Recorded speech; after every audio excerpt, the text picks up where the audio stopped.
The House at Pooh Corner by Milne. Originally published in 1928. Chapter 1. In which a house is built at Pooh Corner for Eeyore. One day, when Pooh Bear had nothing else to do, he thought he would do something, so he went round to Piglet's house to see what Piglet was doing. It was still snowing as he stumped over the White Forest track, and he expected to find Piglet warming his toes in front of his fire. But to his surprise he saw that the door was open, and the more he looked inside, the more Piglet wasn't there. "He's out," said Pooh sadly. "That's what it is. He's not in. I shall have to go a fast-thinking walk by myself. Bother." But first he thought that he would knock very loudly, just to make quite sure. And while he waited for Piglet not to answer, he jumped up and down to keep warm. And a hum came suddenly into his head, which seemed to him a good hum, such as is hummed hopefully to others. The more it snows a tiddly-pom, the more it goes a tiddly-pom, the more it goes a tiddly-pom, on snowing. And nobody knows a tiddly-pom. How cold my toes a tiddly-pom, how cold my toes a tiddly-pom are growing. "So what I'll do," said Pooh, "is I'll do this. I'll just go home first and see what the time is, and perhaps I'll put a muffler round my neck.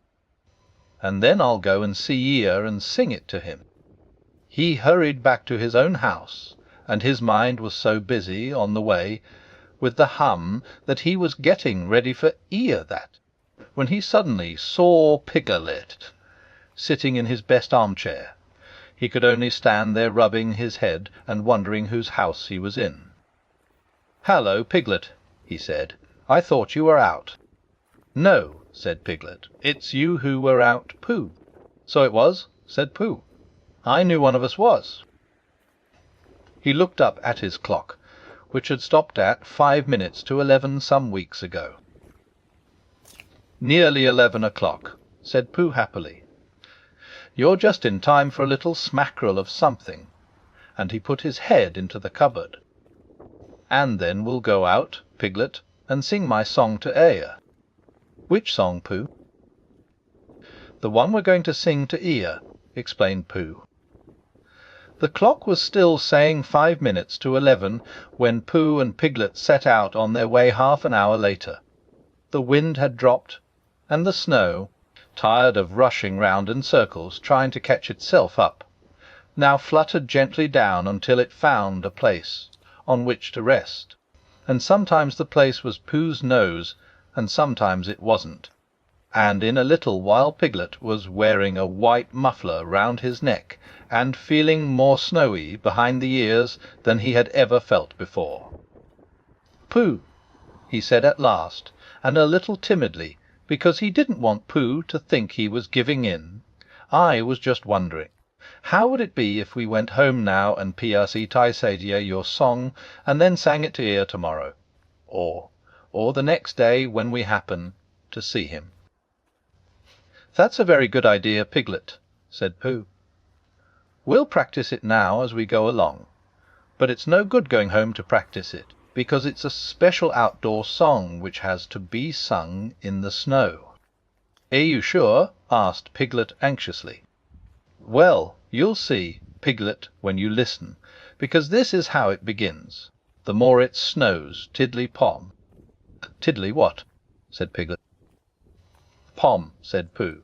"I put that in to make it more hummy. The more it goes, tiddly-pom the more. Didn't you say snows?" "Where's that before?" "Before the tiddly-pom." "It was a D-I-F-T tiddly-pom," said Pooh, feeling rather muddled now. "I'll sing it to you properly, and then you'll see." So he sang it again.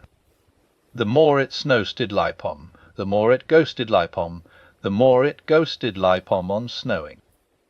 And nobody knows tiddly-pom, how cold my toes tiddly-pom, how cold my toes tiddly-pom are growing."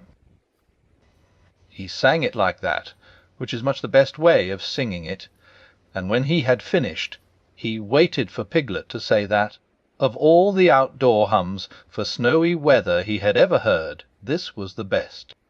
And, after thinking the matter out carefully, Piglet said, "Pooh," he said solemnly, "it isn't the TOS so much as the EAS." By this time they were getting near Eeyore's gloomy place, which was where he lived, and as it was still very snowy behind Piglet's ears, and he was getting tired of it, they turned into a little pine wood, and sat down on the gate which led into it. They were out of the snow now, but it was very cold, and to keep themselves warm they sang Pooh's song right through 6 times, Piglet doing the tiddly-poms and Pooh doing the rest of it, and both of them thumping on the top of the gate with pieces of stick at the proper places. And in a little while they felt much warmer, and were able to talk again. "I've been thinking," said Pooh, "and what I've been thinking is this. I've been thinking about Eeyore." "What about Eeyore?" "Well, poor Eeyore has nowhere to live." "Nor he has," said Piglet. "Why have a house, Piglet, and I have a house, and they are very good houses, and Christopher Robin has a house, and Owl and Kangar and Rabbit have houses, and even Rabbit's friends and relations have houses or somethings, but poor Eeyore has nothing. So what I've been thinking is, let's build him a house." "The hut," said Piglet, "is a grand idea. Where shall we build it?" "There we build it here," said Pooh, "just by this wood, out of the wind, because this is where I thought of it, and we will call this Pooh Corner, and we will build an Eeyore house with sticks at Pooh Corner for Eeyore." "There was a heap of sticks on the other side of the wood," said Piglet. "I saw them. Lots and lots, all piled up." "Thank you, Piglet," said Pooh. "What you have just said will be a great help to us, and because of it I could call this place Pooh Corner if Pooh Corner didn't sound better, which it does, being smaller and more like a corner. Come along." So they got down off the gate and went round to the other side of the wood to fetch the sticks. Christopher Robin had spent the morning indoors going to Africa and back, and he had just got off the boat, and was wondering what it was like outside, when who should come knocking at the door but Eeyore. "Hallo, Eeyore," said Christopher Robin, as he opened the door and came out. "How are you?" "It's snowing still," said Eeyore gloomily. "So it is, and freezing." "Is it?" "Wes," said Eeyore. "However," he said, brightening up a little, "we haven't had an earthquake lately. What's the matter, Eeyore?" "Nothing, Christopher Robin, nothing important. I suppose you haven't seen a house or what not anywhere about." "What sort of a house?" "Just a house." "Who lives there?" "I do. At least I thought I did. But I suppose I don't. After all, we can't all have houses." "But, Eeyore, I didn't know. I always thought." "I don't know how it is, Christopher Robin, but what with all this snow, and one thing and another, not to mention icicles and such like, it isn't so hot in my field about 3 o'clock in the morning as some people think it is. It isn't close, if you know what I mean. Not so as to be uncomfortable. It isn't stuffy. In fact, Christopher Robin, he went on in a loud whisper, quite between ourselves and don't tell anybody, it's cold." "Oh?" "And I said to myself, the others will be sorry if I'm getting myself all cold. They haven't got brains, any of them, only grey fluff that's blown into their heads by mistake, and they don't think. But if it goes on snowing for another 6 weeks or so, one of them will begin to say to himself, Eeyore, can't be so very much too hot about 3 o'clock in the morning, and then it will get about, and they'll be sorry." "Oh, Eeyore," said Christopher Robin, feeling very sorry already. "I don't mean you, Christopher Robin. You're different. So what it all comes to is that I built myself a house down by my little wood. Did you really? How exciting!" "The really exciting part," said Eeyore in his most melancholy voice, "is that when I left it this morning it was there, and when I came back it wasn't." "Not at all. Very natural, and it was only Eeyore's house. But still I just wondered." Christopher Robin didn't stop to wonder. He was already back in HIS house, putting on his waterproof hat, his waterproof boots, and his waterproof mackintosh as fast as he could. "We'll go and look for it at once," he called out to Eeyore. "Sometimes," said Eeyore, "when people have quite finished taking a person's house, there are one or two bits which they don't want, and are rather glad for the person to take back, if you know what I mean. So I thought if we just went—" "Come on," said Christopher Robin, and off they hurried, and in a very little time they got to the corner of the field by the side of the pine-wood, where Eeyore's house wasn't any longer. "There," said Eeyore. "Not a stick of it left. Of course, I've still got all this snow to do what I like with. One mustn't complain." But Christopher Robin wasn't listening to Eeyore. He was listening to something else. "Can't you hear it?" he asked. "What is it? Somebody laughing?" "Listen." They both listened, and they heard a deep, gruff voice saying, in a singing voice, that the more it snowed, the more it went on snowing, and a small high voice tiddly-pomming in between. "It's Pooh," said Christopher Robin excitedly. "Possibly," said Eeyore. "And Piglet," said Christopher Robin excitedly. "Probably," said Eeyore. "What we want is a trained bloodhound." The words of the song changed suddenly. "We've finished our house," sang the gruff voice. "Tede Elpabon," sang the squeaky one. "It's a beautiful house." "Tiaid Elpan." "I wish it were mine." "Tedialepium." "Pooh!" shouted Christopher Robin. The singers on the gate stopped suddenly. "It's Christopher Robin," said Pooh eagerly. "He's round by the place where we got all those sticks from," said Piglet. "Come on," said Pooh. They climbed down their gate and hurried round the corner of the wood, Pooh making welcoming noises all the way. "Why, here I's Eeyore," said Pooh, when he had finished hugging Christopher Robin, and he nudged Piglet, and Piglet nudged him, and they thought to themselves what a lovely surprise they had got ready. "Hallo, Eeyore." "Same to you, Pooh Bear, and twice on Thursdays," said Eeyore gloomily. Before Pooh could say, "Why Thursdays?" Christopher Robin began to explain the sad story of Eeyore's lost house, and Pooh and Piglet listened, and their eyes seemed to get bigger and bigger. "Thunduggy, did you say it was?" asked Pooh. "Just here," said Eeyore. "Made of sticks." "Where's?" "Oh," said Piglet. "What?" said Eeyore. "I just said 'oh,'" said Piglet nervously, and so as to seem quite at ease he hummed Tiddly-Pom once or twice in a watcha-wadda-now kind of way. "You're sure it babas a house?" said Pooh. "I mean, you're sure the house was just here?" "Oh, of course I am," said Eeyore, and he murmured to himself, "No brain at all, some of them." "Why, what's the matter, Pooh?" asked Christopher Robin. "Well," said Pooh. "The fact is," said Pooh. "Well, the fact is," said Pooh. "You see," said Pooh.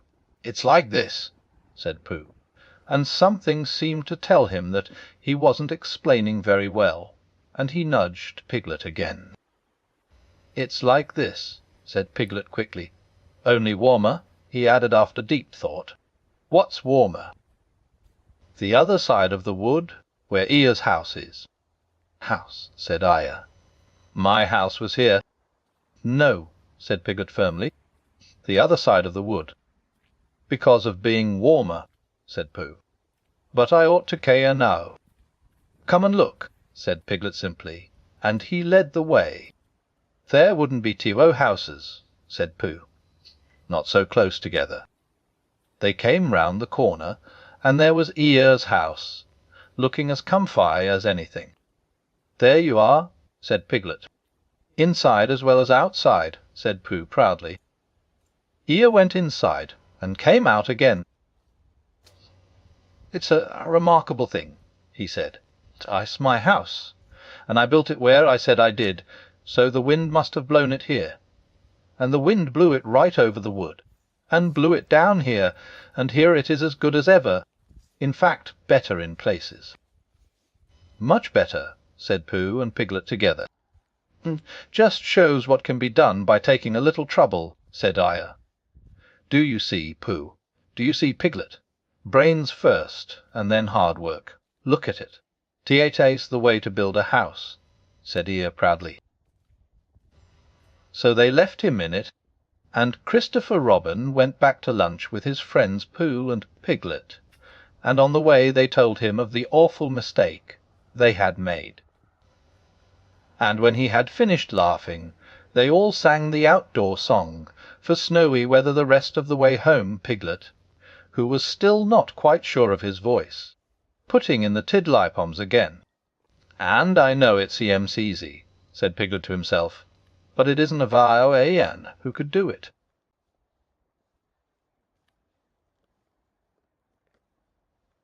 The House at Pooh Corner. Chapter 2. In which Tigger comes to the forest and has breakfast. Winnie-the-Pooh woke up suddenly in the middle of the night and listened. Then he got out of bed and lit his candle, and stumped across the room to see if anybody was trying to get into his honey cupboard. And they weren't, so he stumped back again, blew out his candle, and got into bed. Then he heard the noise again. "Is that you, Piglet?" he said. But it wasn't. "Come in, Christopher Robin," he said. But Christopher Robin didn't. "Tell me about it tomorrow," said Pooh sleepily. But the noise went on. "W-R-A, wara, wara, a, why would I, wara," said whatever it was, and Pooh found that he wasn't asleep after all. What can it be? He thought. There are lots of noises in the forest, but this is a different one. It isn't a growl, and it isn't a purr, and it isn't a bark, and it isn't the noise I make before beginning a piece of poetry, but it's a noise of some kind, made by a strange animal, and he's making it outside my door, so I shall get up and ask him not to do it." He got out of bed and opened his front door. "Hello," said Pooh, in case there was anything outside. "Hello," said whatever it was. Said Pooh, "Hallo." "Hallo." "Oh, char you are," said Pooh. "Hallo." "Hallo," said the strange animal, wondering how long this was going on. Pooh was just going to say, "Hallo," for the fourth time when he thought that he wouldn't, so he said, "Who-ho is it?" Instead, said a voice. "Oh," said Pooh, "well, come here."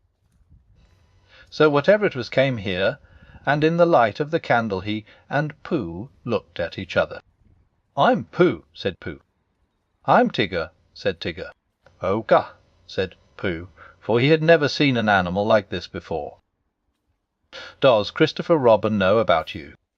"Of course he does," said Tigger.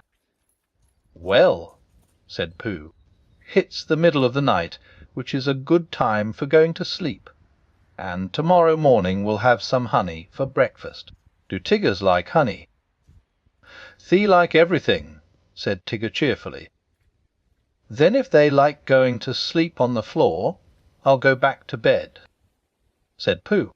"Hand will do things in the morning. Good night." And he got back into bed and went fast asleep. When he awoke in the morning, the first thing he saw was Tigger, sitting in front of the glass and looking at himself. "Hello," said Pooh. "Hullo," said Tigger. "I've found somebody just like me. I thought I was the only one of them." Pooh got out of bed and began to explain what a looking-glass was, But just as he was getting to the interesting part, Tigger said, "Excuse me a moment, but there's something climbing up your table," and with one loud out row row row row row row row row row, he jumped at the end of the tablecloth, pulled it to the ground, wrapped himself up in it 3 times, rolled to the other end of the room, and, after a terrible struggle, got his head into the daylight again, and said cheerfully, "Have I won?" "That's my tablecloth," said Pooh, as he began to unwind Tigger. "I wondered what it was," said Tigger. "It goes on the table, and you put things on it." "Then why did it try to bite me when I wasn't looking?" "I don't tank it did," said Pooh. "It tried," said Tigger, "but I was too quick for it." Pooh put the cloth back on the table, and he put a large honey pot on the cloth, and they sat down to breakfast. And as soon as they sat down, Tigger took a large mouthful of honey, and he looked up at the ceiling with his head on one side, and made exploring noises with his tongue, and considering noises. "And what have I got are noises?" And then he said in a very decided voice, "Tiggers don't like honey." "Oi!" said Pooh, and tried to make it sound sad and regretful. "I thought they liked everything." "Everything except honey," said Tigger. Pooh felt rather pleased about this, and said that, as soon as he had finished his own breakfast, he would take Tigger round to Piglet's house, and Tigger could try some of Piglet's acorns. "Thank you, Pooh," said Tigger, "because acorns is really what Tiggers like best."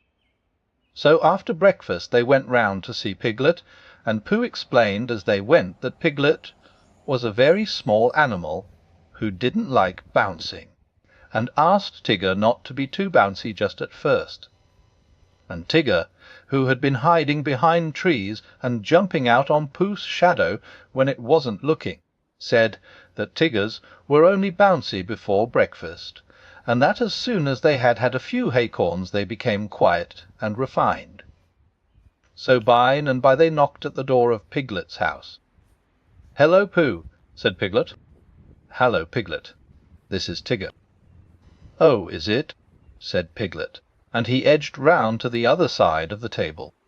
"I thought Tiggers were smaller than that."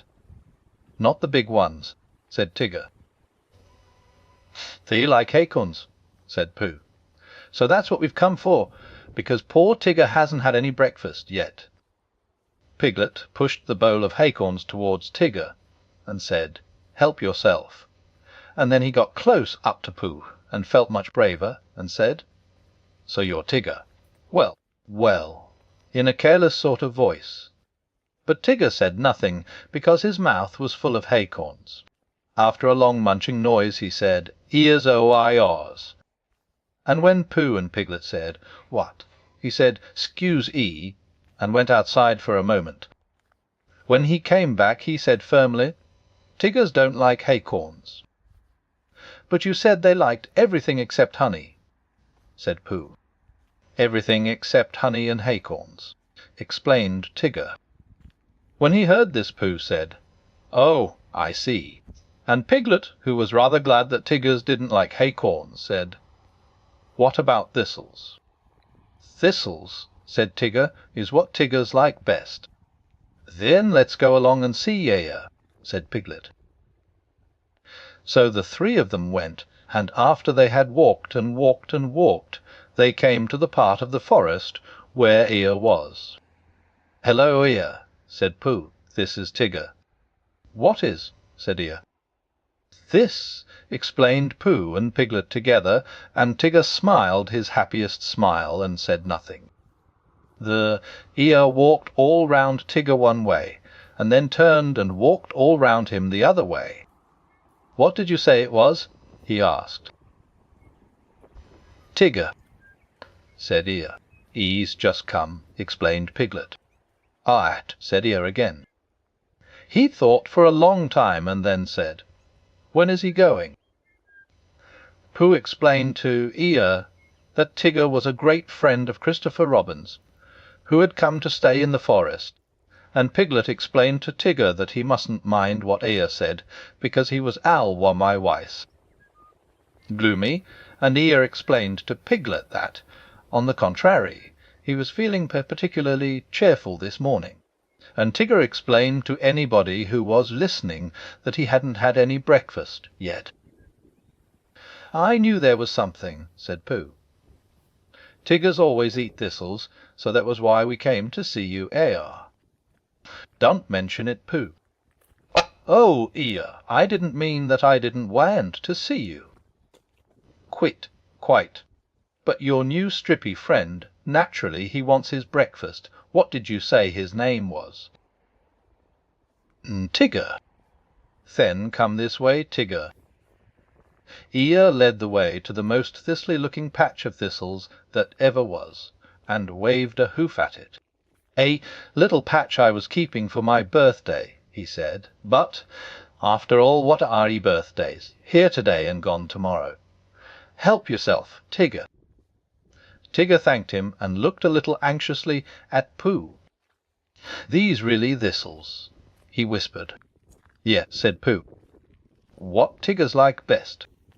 "That's right," said Pooh. "I see," said Tigger. So he took a large mouthful, and he gave a large crunch. "Obo," said Tigger. He sat down and put his paw in his mouth. "What's the matter?" asked Pooh. "Cha," mumbled Tigger. "Your friend," said Eeyore, "appears to have bitten on a bee." Pooh's friend stopped shaking his head to get the prickles out, and explain that Tiggers didn't like thistles. "Then why bend a perfectly good one?" asked Eeyore. "But you said—" began Pooh. "You said that Tiggers liked everything except honey and acorns." "And thistles," said Tigger, who was now running round in circles with his tongue hanging out. Pooh looked at him sadly. "What are we going to do?" he asked Piglet. Piglet knew the answer to that, and he said at once that they must go and see Christopher Robin. "You'll find him with Kanga," said Eeyore. He came close to Pooh and said in a loud whisper, "C.O.L.D., you ask your friend to do his exercises somewhere else. I shall be having lunch directly, and don't want it bounced on just before I begin. A trifling matter and fussy of me, but we all have our little ways." Pooh nodded solemnly and called to Tigger, "Come along and we'll go and see Kanga. She's sure to have lots of breakfast for you." Tigger finished his last circle and came up to Pooh and Piglet. "Hot," he explained with a large and friendly smile. "Come on." And he rushed off. Pooh and Piglet walked slowly after him. And as they walked, Piglet said nothing, because he couldn't think of anything, and Pooh said nothing, because he was thinking of a poem. And when he had thought of it, he began, "What shall we do about poor little Tigger? If he never eats nothing, he'll never get bigger. He doesn't like honey and acorns and thistles, because of the taste and because of the bristles. And all the good things which an animal likes have the wrong sort of swallow or too many spikes." "He's quite big enough anyhow," said Piglet. "He isn't very big." "Well, he seems so." Pooh was thoughtful when he heard this, and then he murmured to himself, "But whatever his weight in pounds, shillings, and ounces, he always seems bigger because of his bounces." "And that's the whole poem," he said. "Do you like it, Piglet?" "All except the shillings," said Piglet. "I don't think they ought to be there. They wanted to come in after the pounds," explained Pooh. "So I let them. It is the best way to write poetry, letting things come." "Oh, I didn't know," said Piglet. Tigger had been bouncing in front of them all this time, turning round every now and then to ask, "Is this the way?" And now at last they came in sight of Kanga's house, and there was Christopher Robin. Tigger rushed up to him. "Oh, there you are, Tigger," said Christopher Robin. "Oh, I knew you'd be somewhere." "I've been finding things in the forest," said Tigger importantly.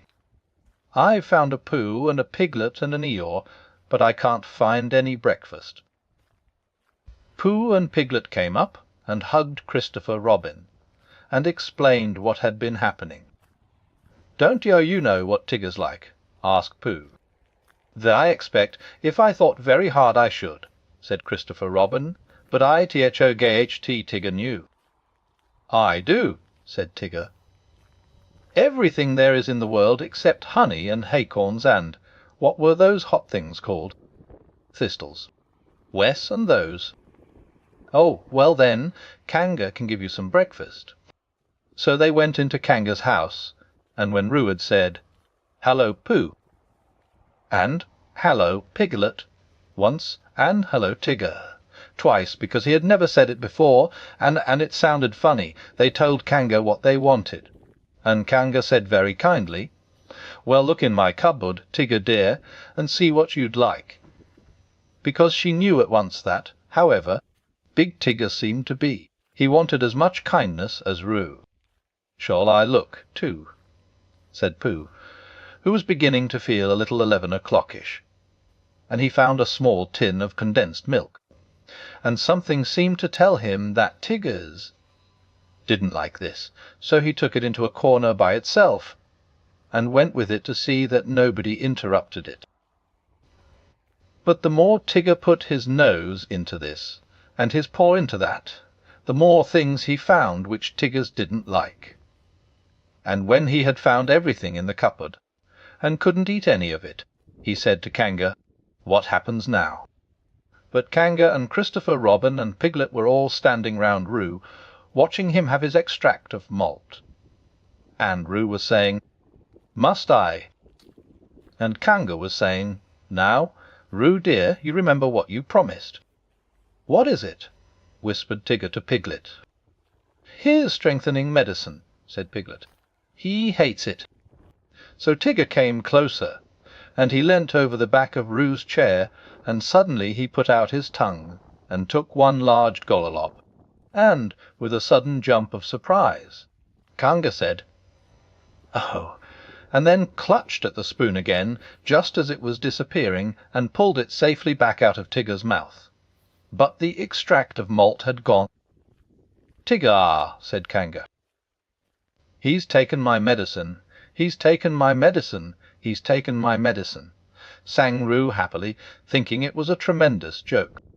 Then Tigger looked up at the ceiling, and closed his eyes, and his tongue went round and round his chops, in case he had left any outside, and a peaceful smile came over his face as he said, "So teach H.S. what Tigger's like."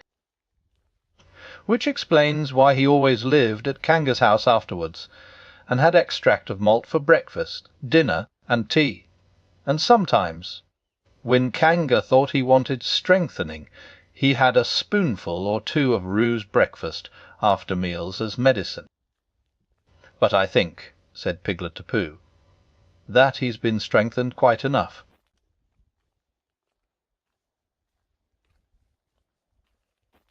The House at Pooh Corner. Chapter 3, in which a search is organised, and Piglet nearly meets the heffalump again. Pooh was sitting in his house one day, counting his pots of honey, when there came a knock on the door. 14, said Pooh. "Come in, 14, or was it 15? Bother! That's muddled me." "Hullo, Pooh," said Rabbit. "Hello, Rabbit. 14, wasn't it?" "What was?" "My pots of honey, what I was counting." 14, that's right." "Are you sure?" "No," said Rabbit. "Does it matter?" "I'd just like to know," said Pooh humbly, "so as I can say to myself, I've got 14 pots of honey left, or 15, as the case may be. It's sort of comforting." "Well, let's call it 16, said Rabbit. "What I came to say was, have you seen Small anywhere about?" "I don't think so," said Pooh, and then, after thinking a little more, he said, "Who is Small?" "One of my friend Sound relations." said Rabbit carelessly. This didn't help Pooh much, because Rabbit had so many friends and relations, and of such different sorts and sizes, that he didn't know whether he ought to be looking for Small at the top of an oak tree or in the petal of a buttercup. "I haven't seen anybody today," said Pooh, "not so as to say hallo, Small, too. Did you want him for anything?" "I don't want him," said Rabbit, "but it's always useful to know where a friend and relation is, whether you want him or whether you don't." "Oh, I see," said Pooh. "Is he lost?" "Well," said Rabbit, "nobody has seen him for a long time, so I suppose he is. Anyhow," he went on importantly, "I promised Christopher Robin I'd organize a search for him, so come on." Pooh said good-bye affectionately to his 14 pots of honey, and hoped they were 15, and he and Rabbit went out into the forest. "No," said Rabbit, "this is a search, and I've organized it." "Done what to it?" said Pooh. "Organized it." Which means, well, it's what you do to a search when you don't all look in the same place at once. So I want you, Pooh, to search by the 6 pine trees first, and then work your way towards Ole's house, and look out for me there. Do you see?" "No, what?" said Pooh. "What?" "Then I'll see you at Ole's house in about an hour's time. Is Piglet organized too?" "We all are," said Rabbit, and off he went. As soon as Rabbit was out of sight, Pooh remembered that he had forgotten to ask who Small was, and whether he was the sort of friend and relation who settled on one's nose, or the sort who got trodden on by mistake, and as it was too late now, he thought he would begin the hunt by looking for Piglet, and asking him what they were looking for before he looked for it.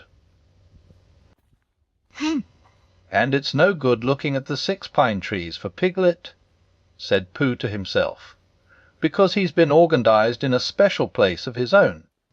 So I shall have to look for the special place first. I wonder where it is." And he wrote it down in his head like this, order of looking for things: 1. Special place, Pier Failgula. 2. Piglet, to find who Small is. 3. To find Des Mal. 4. Rabbit, so to tell him I found Small. 5. Small again, to tell him I found Rabbit, which makes it look like a bothering sort of day, thought Pooh, as he stumped along. The next moment the day became very bothering indeed, because Pooh was so busy not looking where he was going that he stepped on a piece of the forest which had been left out by mistake, and he only just had time to think to himself, "I'm flying." What Ole does, I wonder how you stop, when he stopped, B-U-M-P. Oh, squeaked something. That's funny, thought Pooh. I said "oh" without really you-ing. "Help," said a small, high voice. That's me again, thought Pooh. I've had an accident and fallen down a well, and my voice has gone all squeaky and works before I'm ready for it, because I've done something to myself inside. Bother. Help, help. There you are. I say things when I'm not trying, so it must be a very bad accident. And then he thought that perhaps when he did try to say things he wouldn't be able to, so, to make sure, he said loudly, "A very bad accident to Pooh Bear." "Pure," squeaked the voice. "It's Piglet," cried Pooh eagerly. "Where are you?" "Underneath," said Piglet in an underneath sort of way. "Underneath what?" "You," squeaked Piglet. "Get up." "Oh," said Pooh, and scrambled up as quickly as he could. "Did I fall on you, Piglet?" "You fell on my," said Piglet, feeling himself all over. "I didn't mean to," said Pooh sorrowfully. "I didn't mean to be underneath," said Piglet sadly. "But I'm all right now, Pooh, and I am so glad it was you." "What's happened?" said Pooh. "Where are we?" "I think we're in a sort of pit. I was walking along looking for somebody, and then suddenly I wasn't any more, and just when I got up to see where I was, something fell on me." and it was you." "So it was," said Pooh. "Wes," said Piglet. "Pooh," he went on nervously, and came a little closer, "do you think we're in a trap?" Pooh hadn't thought about it at all, but now he nodded. For suddenly he remembered how he and Piglet had once made a Pooh trap for heffalumps. And he guessed what had happened. He and Piglet had fallen into a heffalump trap for Poohs. That was what it was. "What happens when the heffalump comes?" asked Piglet tremblingly, when he had heard the news. "Perhaps he won't notice you, Piglet," said Pooh encouragingly, "because you're a very small animal. But he'll notice Pooh." "He'll notice Ev, and I shall notice Him," said Pooh, thinking it out. "We'll notice each other for a long time, and then he'll say, 'Ho, ho!'" Piglet shivered a little at the thought of that. "Ho, ho!" and his ears began to twitch. "What will you say?" he asked. Pooh tried to think of something he would say, but the more he thought, the more he felt that there is no real answer to "Ho-oh," said by a heffalump in the sort of voice this heffalump was going to say it in. "I shan't say anything," said Pooh at last. "I shall just hum to myself as if I was waiting for something." "Then perhaps he'll say 'How Cobe' again," suggested Piglet anxiously. "He will," said Pooh. Piglet's ears twitched so quickly that he had to lean them against the side of the trap to keep them quiet. "He will say it again," said Pooh, "and I shall go on humming, and that will upset him, because when you say 'how-how' twice, in a gloating sort of way, and the other person only hums, you suddenly find, just as you begin to say it the third time, that, well, you find—" "What?" "That it isn't," said Pooh. "Isn't what?" Pooh knew what he meant, but, being a bear of very little brain, couldn't think of the words. "Well, it just isn't," he said again. "You mean it isn't ho-hosh any more," said Piglet hopefully. Pooh looked at him admiringly and said that was what he meant, if you went on humming all the time, because you couldn't go on saying "ho, ho, op" for ever. "But he'll say something else," said Piglet. "That's just it. He'll say, 'What's all this?' And then I shall say, and this is a very good idea, Piglet, which I've just thought of, I shall say, 'It's a trap for a heffalump which I've made, and I'm waiting for the heffalump to fall in,' and I shall go on humming. That will unsettle him." "Pooh!" cried Piglet, and now it was H.I.'s turn to be the admiring one. "You've saved us." "Have I?" said Pooh, not feeling quite sure. But Piglet was quite sure, and his mind ran on, and he saw Pooh and the heffalump talking to each other, and he thought suddenly, and a little sadly, that it would have been rather nice if it had been Piglet and the heffalump talking so grandly to each other, and not Pooh, much as he loved Pooh, because he really had more brain than Pooh, and the conversation would go better if he, and not Pooh, were doing one side of it. And it would be comforting afterwards in the evenings to look back on the day when he answered a heffalump back as bravely as if the heffalump wasn't there. It seemed so easy now. He knew just what he would say heffalump ejal et angalwaika. Piglet erestala tralla tralala. Heffalump et surprise, and not quite so sure of himself. Ho-ho! Piglet a mar lsl ystl tiddlumtum tiddlumtum. Heffalump the beginning to say ho-ho, and turning it awkwardly into a cough. What's all this? Piglet a PSR, hulo. This is a trap I've made, and I'm waiting for a heffalump to fall into it. Heffalump gel we dan sesapiao diadaba. After a long silence, are you sure? Piggers. Heffalump. Sanar vo you sell why? I thought it was a trap I'd made to catch piglets.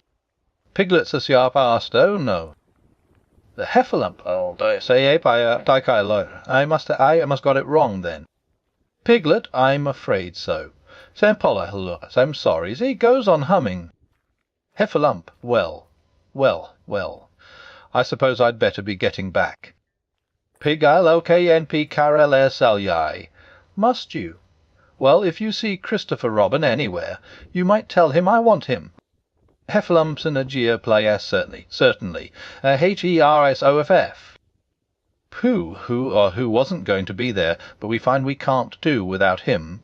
Oh, Piglet, how brave and clever you are. A Piglet's modest awake, not at all Pooh. And then, when Christopher Robin comes, Pooh can tell him all about it. While Piglet was dreaming this happy dream, and Pooh was wondering again whether it was 14 or 15, the search for Small was still going on all over the forest. Small's real name was Very Small Beetle, but he was called Small for short when he was spoken to at all, which hardly ever happened except when somebody said, RELW. Smalled.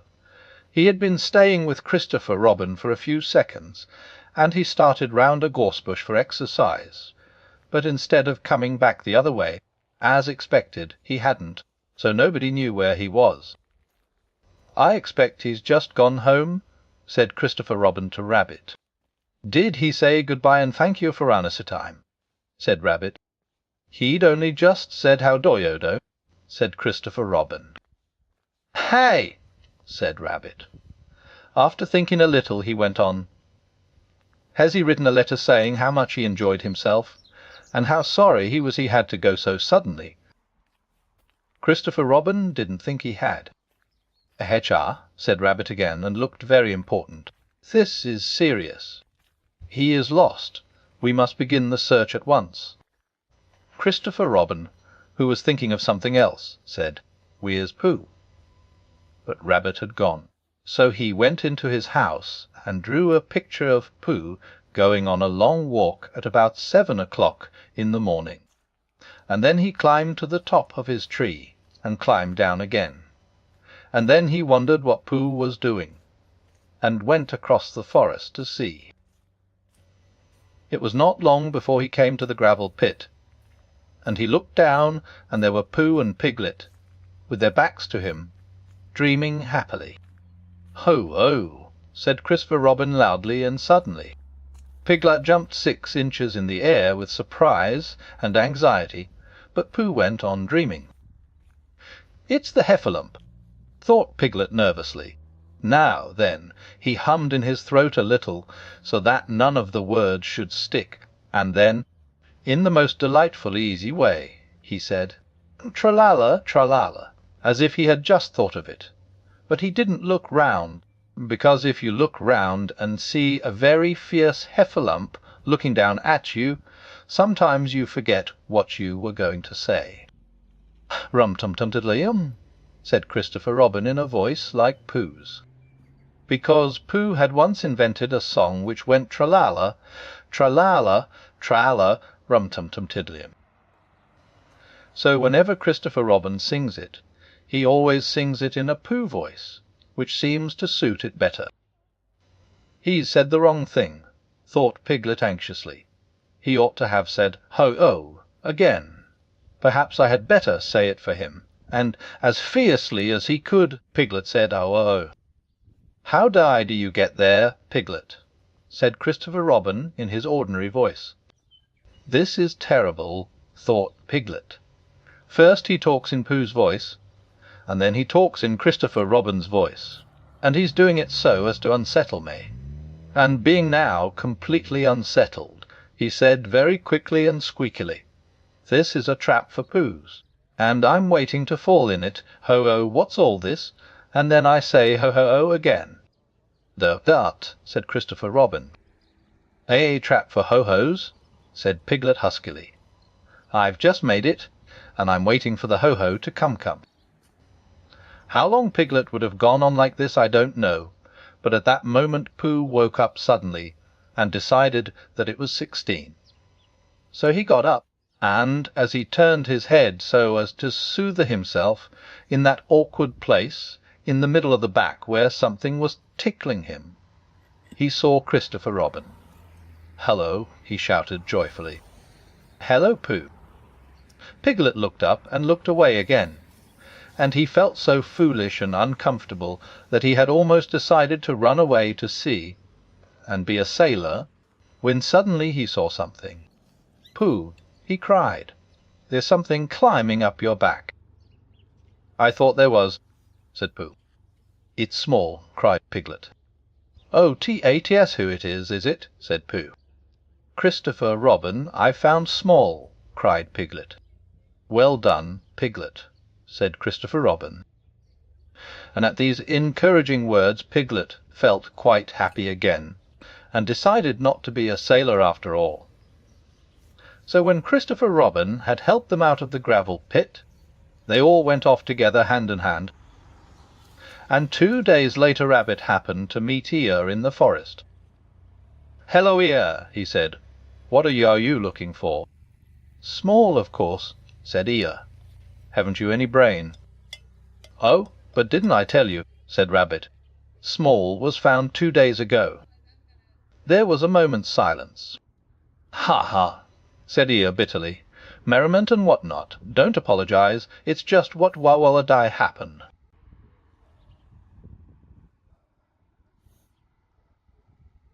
The House at Pooh Corner. Chapter 4. In which it is shown that Tiggers don't climb trees. One day when Pooh was thinking, he thought he would go and see Eeyore, because he hadn't seen him since yesterday. And as he walked through the heather, singing to himself, he suddenly remembered that he hadn't seen Owl since the day before yesterday. So he thought that he would just look in at the 100 Acre Wood on the way and see if Owl was at home. Well, he went on singing until he came to the part of the stream where the stepping stones were, and when he was in the middle of the 3rd stone, he began to wonder how Kanga and Roo and Tigger were getting on, because they all lived together in a different part of the forest. He thought, "I haven't seen Roo for a long time, and if I don't see him today, it will be a still longer time." So he sat down on the stone in the middle of the stream and sang another verse of his song while he wondered what to do. The other verse of the song was like this: "I could spend a happy morning seeing Roo. I could spend a happy morning being Pooh. For it doesn't seem to matter if I don't get any fatter, and I daren't get any fatter, what I do." The sun was so delightfully warm, and the stone, which had been sitting in it for a long time, was so warm too, that Pooh had almost decided to go on being Pooh in the middle of the stream for the rest of the morning, when he remembered Rabbit. "Rabbit," said Pooh to himself. "I like talking to Rabbit. He talks about sensible things. He doesn't use long, difficult words like Owl. He uses short, easy words like what about lunch and help yourself, Pooh. I suppose I ought to go and see Rabbit." Which made him think of another verse. Oh, I like his way of talking. Yes, I do. It's the nicest way of talking just for two. And to help yourself with Rabbit, though it may become a habit, is a pleasant sort of habit for a Pooh. So when he had sung this, he got up off his stone, walked back across the stream, and set off for Rabbit's house. But he hadn't got far before he began to say to himself, "Wes, but suppose Rabbit is out? Or suppose I get stuck in his front door again, coming out, as I did once when his front door wasn't big enough? Because I'm not getting fatter, but his front door may be getting thinner. So wouldn't it be better if—" And all the time he was saying things this like, he was going more and more westerly, without thinking, until suddenly he found himself at his own front door again. And it was 11 o'clock, which was time for a little something. Half an hour later he was doing what he had always really meant to do. He was stumping off to Piglet's house, and as he walked, he wiped his mouth with the back of his paw, and sang rather a fluffy song through the fur. It went like this: I could spend a happy morning seeing Piglet. And I couldn't spend a happy morning not seeing Piglet. And it doesn't seem to matter if I don't see Ole and Eeyore, or any of the others, and I'm not going to see Ole or Eeyore, or any of the others. Or Christopher Robin. Written down like this, it doesn't seem a very good song, but coming through pale fawn fluff at about 11:30 on a very sunny morning, it seemed to Pooh to be one of the best songs he had ever sung. So he went on singing it. Piglet was busy digging a small hole in the ground outside his house. "Hello, Piglet," said Pooh. "Hello, Pooh," said Piglet, giving a jump of surprise. "I knew it was you." "So did I," said Pooh. "What are you doing?" "I'm planting a acorn, Pooh, so that it can grow up into an oak tree, and have lots of acorns just outside the front door, instead of having to walk miles and miles. Do you see, Pooh?" "Supposing it doesn't?" said Pooh. "It will, because Christopher Robin says it will, so that's why I'm planting it." "Well," said Pooh, "if I plant a honeycomb outside my house, then it will grow up into a beehive." Piglet wasn't quite sure about this. "Or a pice of a honeycomb," said Pooh, so as not to waste too much. "Only then I might only get a piece of a beehive, and it might be the wrong piece, where the bees were buzzing and not honeying." Bother. Piglet agreed that that would be rather bothering. "Besides, Pooh, it's a very difficult thing, planting unless you know how to do it," he said, and he put the acorn in the hole he had made, and covered it up with earth, and jumped on it. "I do know," said Pooh, "because Christopher Robin gave me a Master Shalom seed, and I planted it, and I'm going to have Master Shallums all over the front door." "I thought they were called nasturtiums," said Piglet timidly, as he went on jumping. Said Pooh, "Not these. These are called Master Shallums." When Piglet had finished jumping, he wiped his paws on his front, and said, "What shall we do now?" And Pooh said, "Let's go and see Kanga and Roo and Tigger." And Piglet said, "Wise, let's," because he was still a little anxious about Tigger, who was a very bouncy animal, with a way of saying "Howdoyodo" which always left your ears full of sand, even after Kanga had said, "Gently, Tigger dear," and had helped you up again. So they set off for Kanga's house. Now it happened that Kanga had felt rather motherly that morning, and wanting to count things, like Roo's vests, and how many pieces of soap there were left, and the 2 clean spots in Tigger's feeder. So she had sent them out with a packet of watercress sandwiches for Roo, and a packet of extract-off malt sandwiches for Tigger, to have a nice long morning in the forest, not getting into mischief. And off they had gone. As then they went, Tigger told Roo, who wanted to know all about the things that Tiggers could do. "Can they fly?" asked Roo. "Wes," said Tigger, "they're very good flyers, Tiggers are. Stornry good flyers," said Roo.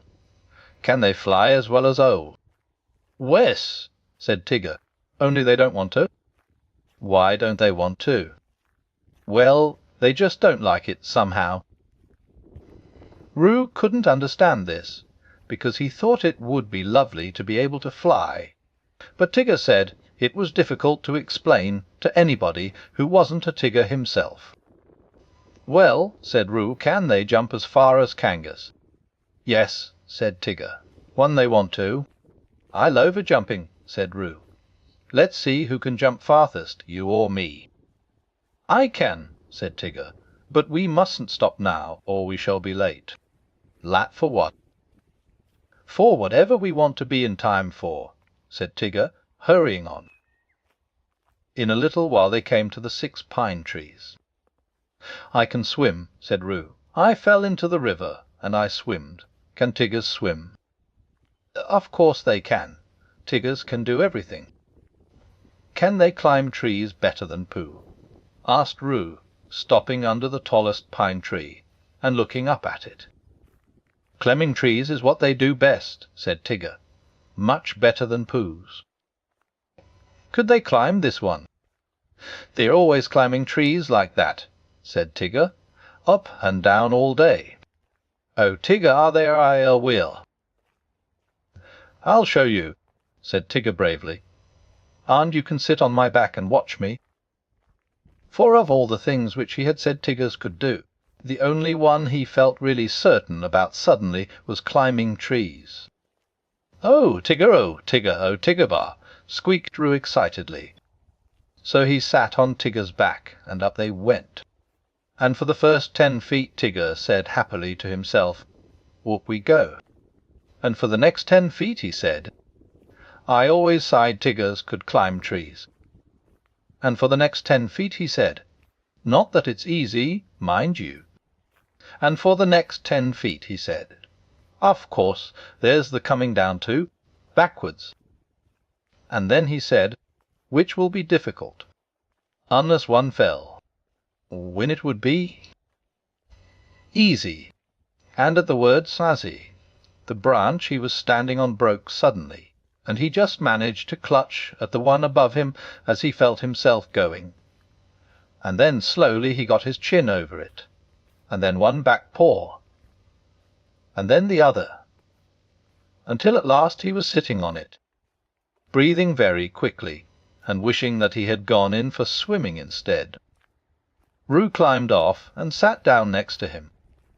"Oh, Tigger," he said excitedly, "care we at the top?" "No," said Tigger. "Are we going to the top?" "No," said Tigger. "Oh!" said Roo rather sadly, and then he went on hopefully. "That was a lovely bit just now, when you pretended we were going to fall bumped off the bottom, and we didn't. Will you do that bit again?" "No," said Tigger. Roo was silent for a little while, and then he said, "Shall we eat our sandwiches, Tigger?" And Tigger said, "Wes, where are they?" And Roo said, "At the bottom of the tree." And Tigger said, "I don't think we'd better eat them just yet." So they didn't. By and by Pooh and Piglet came along. Pooh was telling Piglet in a singing voice that it didn't seem to matter if he didn't get any fatter, and he didn't take I&K, he was getting any fatter what he did, and Piglet was wondering how long it would be before his haycorn came up. "Look, Pooh," said Piglet suddenly, "there's something in one of the pine trees." "So there is," said Pooh, looking up wonderingly. "There's an animal." Piglet took Pooh's arm in case Pooh was frightened. "Is it one of the fiercer animals?" he said, looking the other way. Pooh nodded. "It's a jaguar," he said. "What do jaguars do?" asked Piglet, hoping that they wouldn't. "They hide in the branches of trees, and drop on you as you go underneath," said Pooh. "Christopher Robin told me. Perhaps we better hadn't go underneath Pooh, in case he dropped and hurt himself." "They don't hurt themselves," said Pooh. "They're such very good droppers." Piglet still felt that to be underneath a very good dropper would be a mistake. And he was just going to hurry back for something which he had forgotten, when the jaguar called out to them. "Help!" it called. "That's what jaguars always do," said Pooh, much interested. "They call help. Help, and then when you look up, they drop on you." "I'm looking downang," cried Piglet loudly, so as the jaguar shouldn't do the wrong thing by accident. Something very excited next to the jaguar heard him, and squeaked, "Pooh and Piglet, Pooh and Piglet." All of a sudden Piglet felt that it was a much nicer day than he had thought it was, all warm and sunny. "Pooh!" he cried. "I believe it's Tigger and Roo." "So it is," said Pooh. "I thought it was a jaguar and another jaguar." "Hallo, Roo!" called Piglet. "What are you doing?" "What can't get down, we can't get down," cried Roo. "Isn't it fun?" Pooh, isn't it fun? Tigger and I are living in a tree, like old, and we're going to stay here for ever and ever. I can see Piglet's house. Piglet, I can see your house from here. Aren't we high? Is Old's house as high up as this?" "How did you get there, Roo?" asked Piglet. "On Tigger's back, and Tiggers can't climb downwards, because their tails get in the way only upwards, and Tigger forgot about that when we started, and he's only just remembered, so we've got to stay here for ever and ever, unless we go higher." "What did you say, Tigger?" "Oh, Tigger says if we go higher we shan't be able to see Piglet's house so well, so we're going to stop here." "Piglet," said Pooh solemnly, when he had heard all this, "what shall we do?" And he began to eat Tigger's sandwiches. Ere they stuck, asked Piglet anxiously. Pooh nodded. "Couldn't you climb up to them?" "I might, Piglet, and I might bring Roo down on my back, but I couldn't bring Tigger down. So we must think of something else." And in a thoughtful way he began to eat Roo's sandwiches too.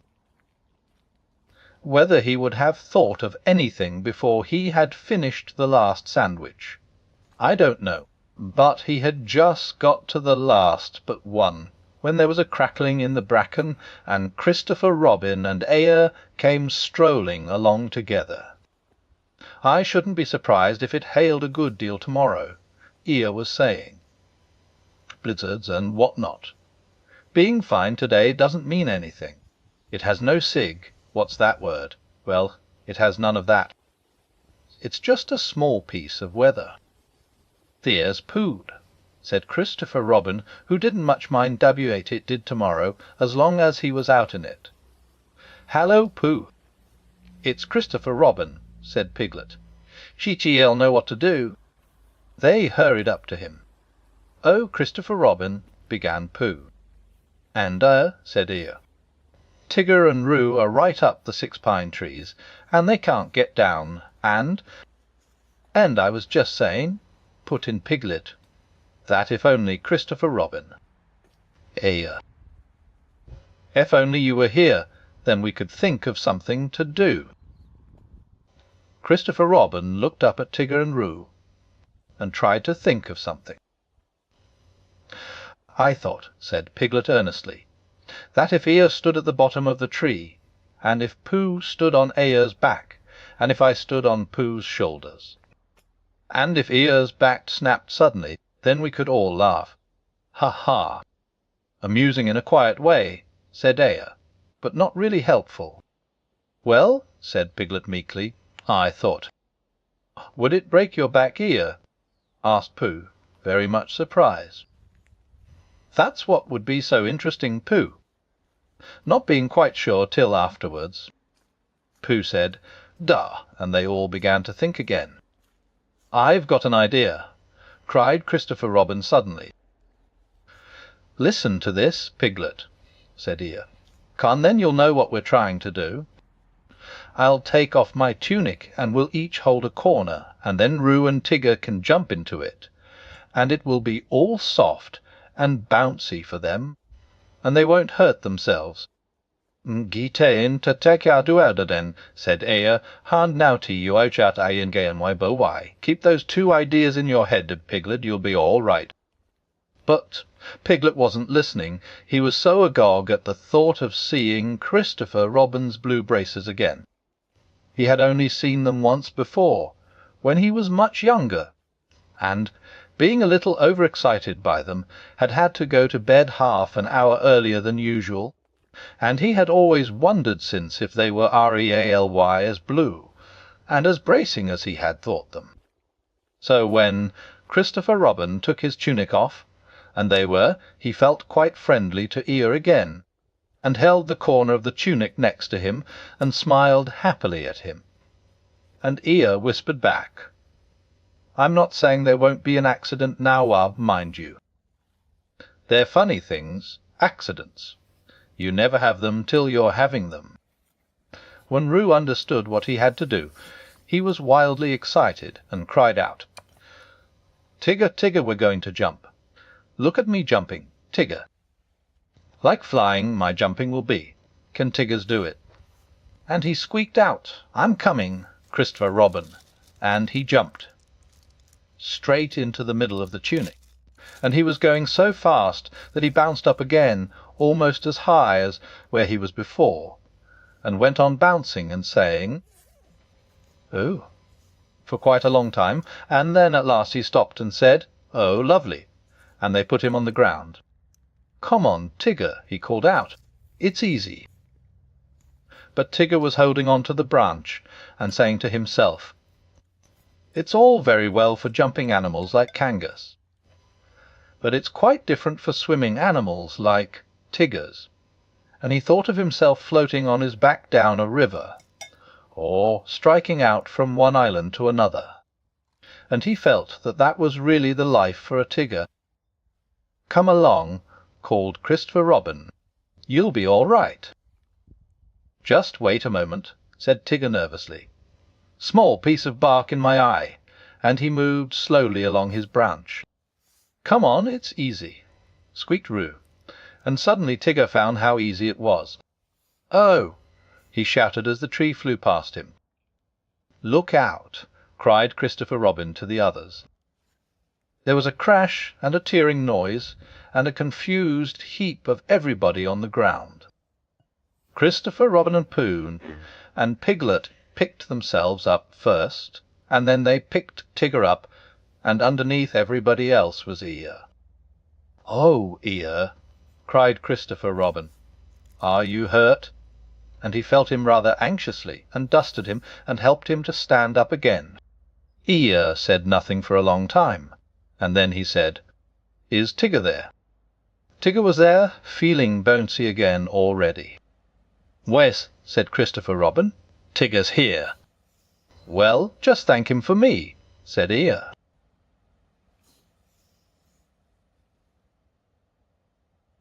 The House at Pooh Corner. Chapter 5. In which Rabbit has a busy day. And we learn what Christopher Robin does in the mornings.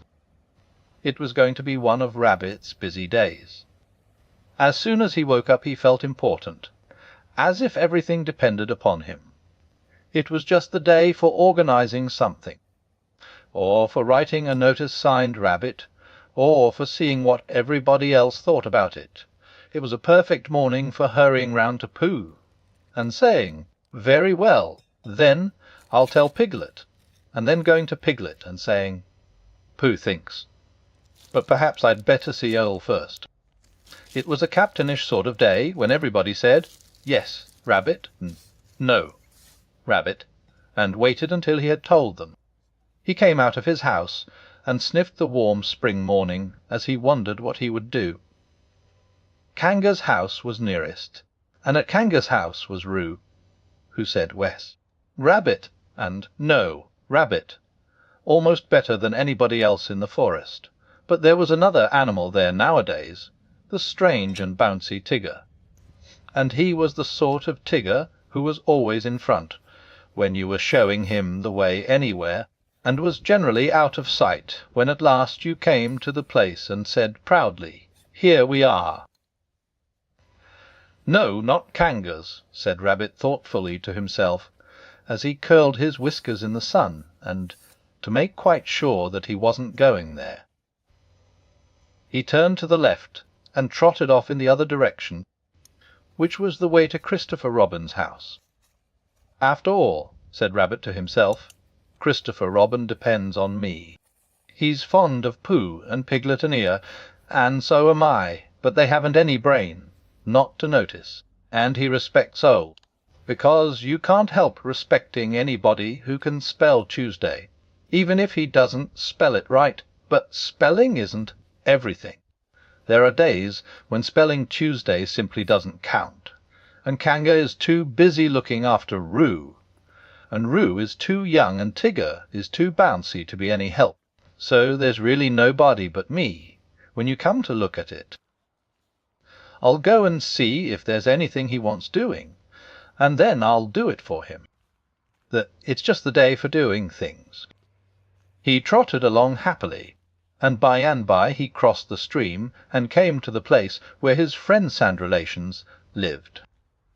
There seemed to be even more of them about than usual this morning, and having nodded to a hedgehog or two, with whom he was too busy to shake hands, and having said, "Good morning, importantly to some of the others, "Anne, there you are."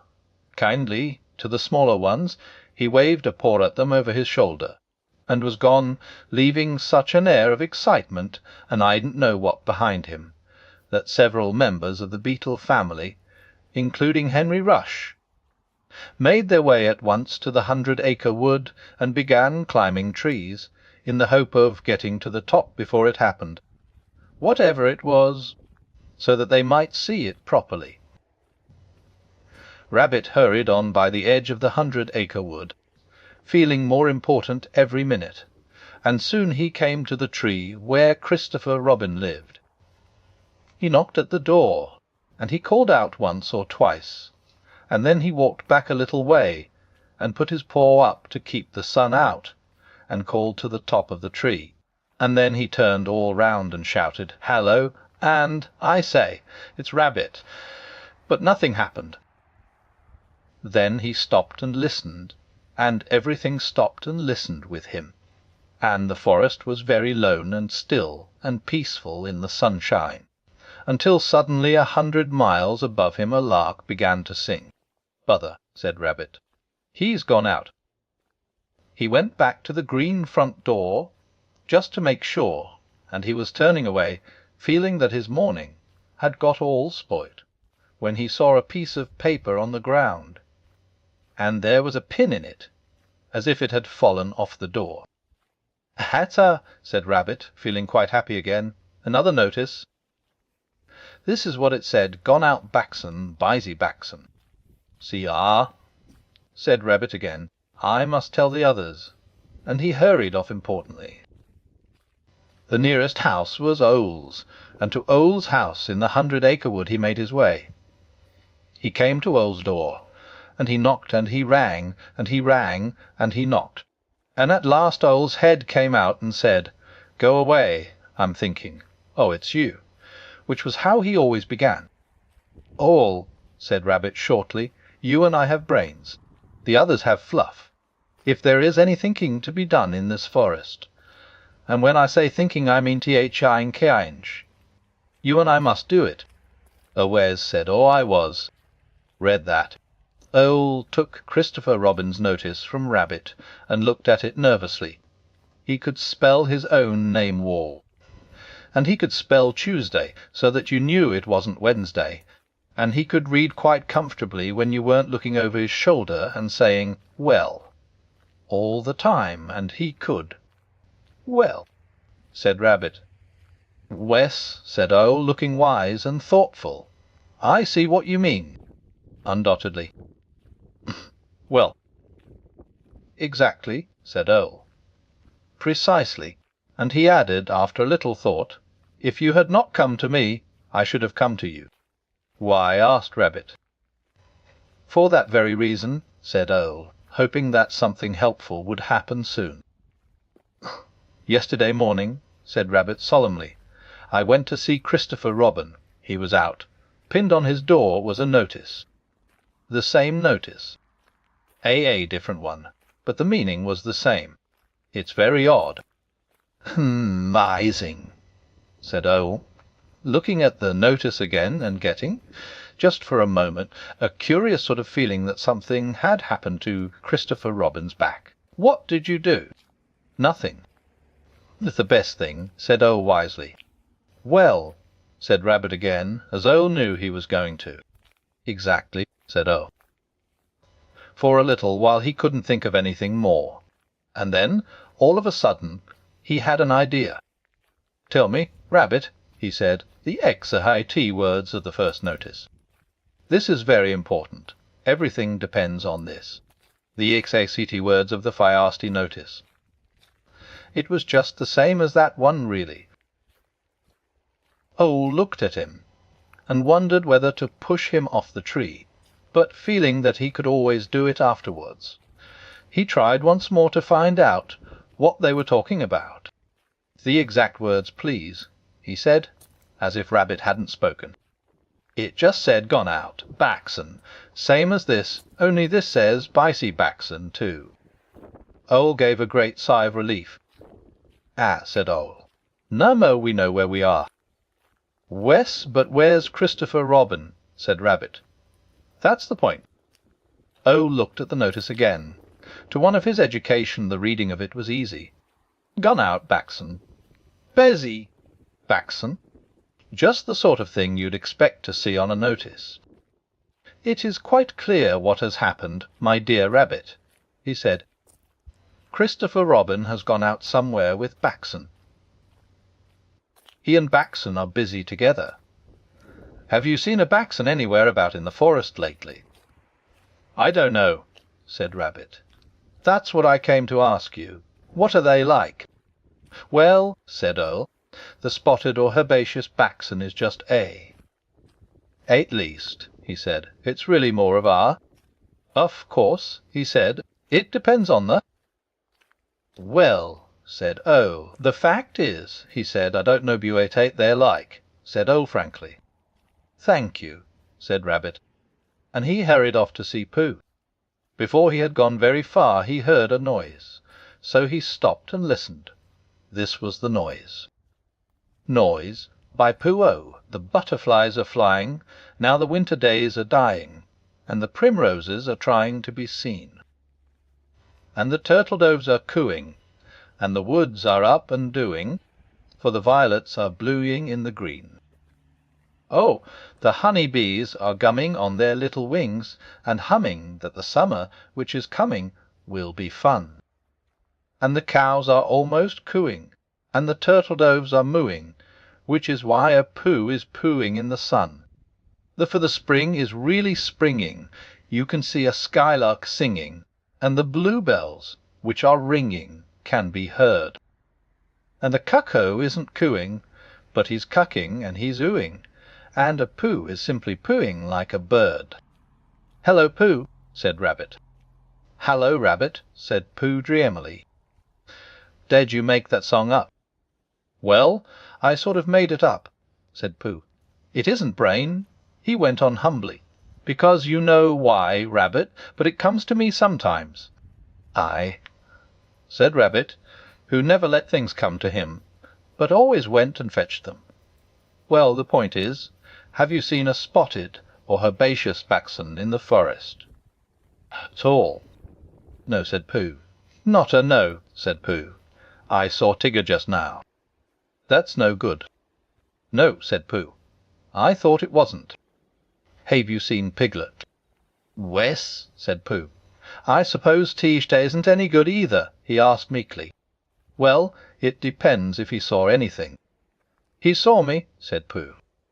Rabbit sat down on the ground next to Pooh, and, feeling much less important like that, stood up again. "What it all comes to is this," he said. "What does Christopher Robin do in the morning nowadays?" "What sort of thing?" "Well, can you tell me anything you've seen him do in the morning?"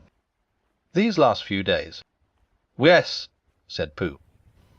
"We had breakfast together yesterday by the pine trees. I'd made up a little basket, just a little fair-sized basket, an ordinary biggish sort of basket, full of." "Wes, yes," said Rabbit, "but I mean later than that. Have you seen him between 11 and 12? "Well," said Pooh, "kite 11 o'clock, at 11 o'clock. Well, at 11 o'clock, you see, I generally get home about then, because I have one or two things to do. 11:15 then." "Well," said Pooh, "half-past." "Where's?" said Pooh. "At half-past, or perhaps later, I might see him." And now that he did think of it, he began to remember that he AD&T. Seen Christopher Robin about so much lately? Not in the mornings. Afternoons, yes. Evenings, yes. Before breakfast, yes. Just after breakfast, yes. And then, perhaps. "See you again, Pooh." And off he'd go. "That's just it," said Rabbit. "We're here." "Perhaps he's looking for something." "What?" asked Rabbit. "That's just what I was going to say," said Pooh, and then he added, "Perhaps he's looking for a spotted or herbaceous baxen." "Wes," said Pooh, "one of those, in case it isn't." Rabbit looked at him severely. "I don't think you're helping," he said. "No," said Pooh, "I do try," he added humbly. Rabbit thanked him for trying, and said that he would now go and see Eeyore, and Pooh could walk with him if he liked. But Pooh, who felt another verse of his song coming on him, said he would wait for Piglet. Goodbye, Rabbit. So Rabbit went off. But, as it happened, it was Rabbit who saw Piglet first. Piglet had got up early that morning to pick himself a bunch of violets, and when he had picked them and put them in a pot in the middle of his house, it suddenly came over him that nobody had ever picked Eeyore a bunch of violets. And the more he thought of this, the more he thought how sad it was to be an animal who had never had a bunch of violets picked for him. So he hurried out again, saying to himself, "Eeyore, violets," and then "violets, Eeyore," in case he forgot, because it was that sort of day. And he picked a large bunch and trotted along, smelling them, and feeling very happy, until he came to the place where Eeyore was. "Oh, Eeyore," began Piglet a little nervously, because Eeyore was busy. Eeyore put out a paw and waved him away. "Tomorrow," said Eeyore. "Or the next day." Piglet came a little closer to see what it was. Eeyore had 3 sticks on the ground, and was looking at them.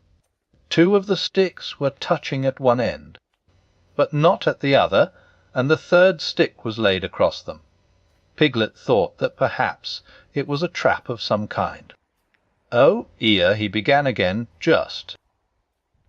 "Is that little Piglet?" said Eeyore, still looking hard at his sticks. "Wes, Eeyore, and I. Do you know what this is?" "No," said Piglet. "It's an A." "So," said Piglet. "Not O-A," said Eeyore severely. "Can't you hit E-R? Or do you think you have more education than Christopher Robin?" "Wes," said Piglet. "No," said Piglet very quickly, and he came closer still. "Christopher Robin said it was an A, and an A it is. Until somebody treads on me," Eeyore added sternly. Piglet jumped backwards hurriedly and smelt at his violets. "Do you know what A means, little Piglet?" "No, Eeyore, I don't."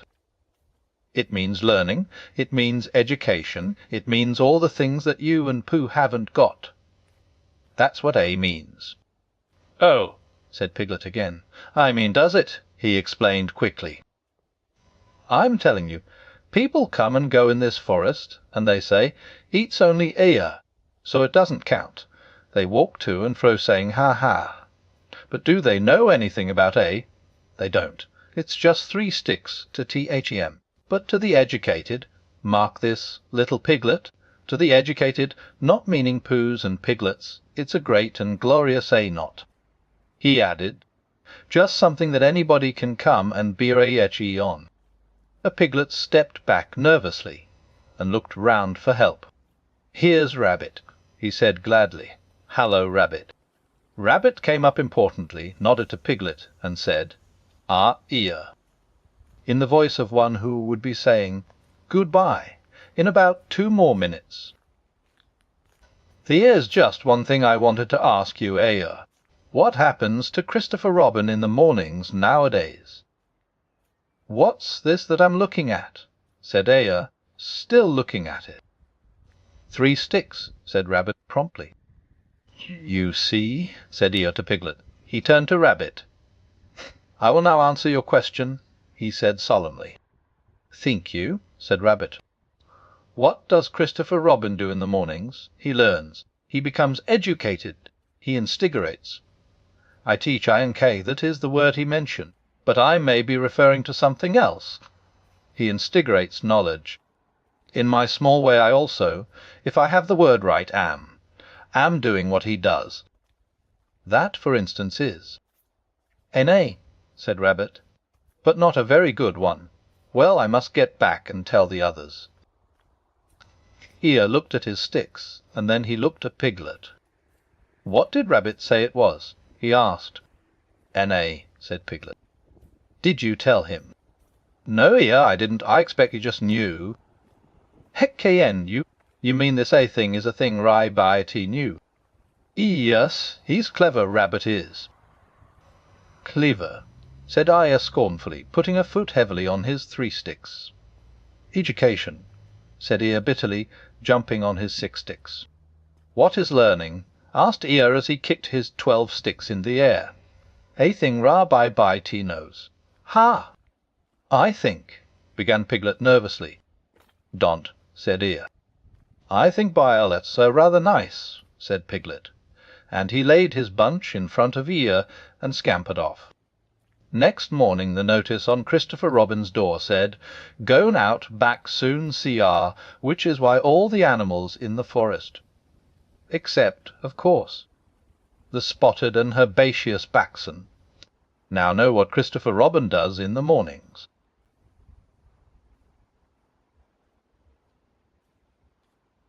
The House at Pooh Corner. Chapter 6. In which Pooh invents a new game and Eeyore joins in. By the time it came to the edge of the forest, the stream had grown up, so that it was almost a river, and, being grown up, it did not run and jump and sparkle along as it used to do when it was younger, but moved more slowly. For it knew now where it was going, and it said to itself, "There is no hurry, we shall get there some day." But all the little streams higher up in the forest went this way and that, quickly, eagerly, having so much to find out before it was too late. There was a broad track, almost as broad as a road, leading from the outland to the forest, but before it could come to the forest it had to cross this river. So, where it crossed there was a wooden bridge, almost as broad as a road, with wooden rails on each side of it. Christopher Robin could just get his chin to the top rail, if he wanted to, but it was more fun to stand on the bottom rail, so that he could lean right over, and watch the river slipping slowly away beneath him. Pooh could get his chin onto the bottom rail if he wanted to, but it was more fun to lie down and get his head under it, and watch the river slipping slowly away beneath him. And this was the only way in which Piglet and Roo could watch the river at all, because they were too small to reach the bottom rail, so they would lie down and watch it. And it slipped away very slowly, being in no hurry to get there. One day, when Pooh was walking towards this bridge, he was trying to make up a piece of poetry about fir cones, because there they were, lying about on each side of him, and he felt singy. So he picked a fircon up and looked at it and said to himself, "This is a very good fircon, and something ought to rhyme to it." But he couldn't think of anything. And then this came into his head suddenly: "Here is a mystery about a little fir tree.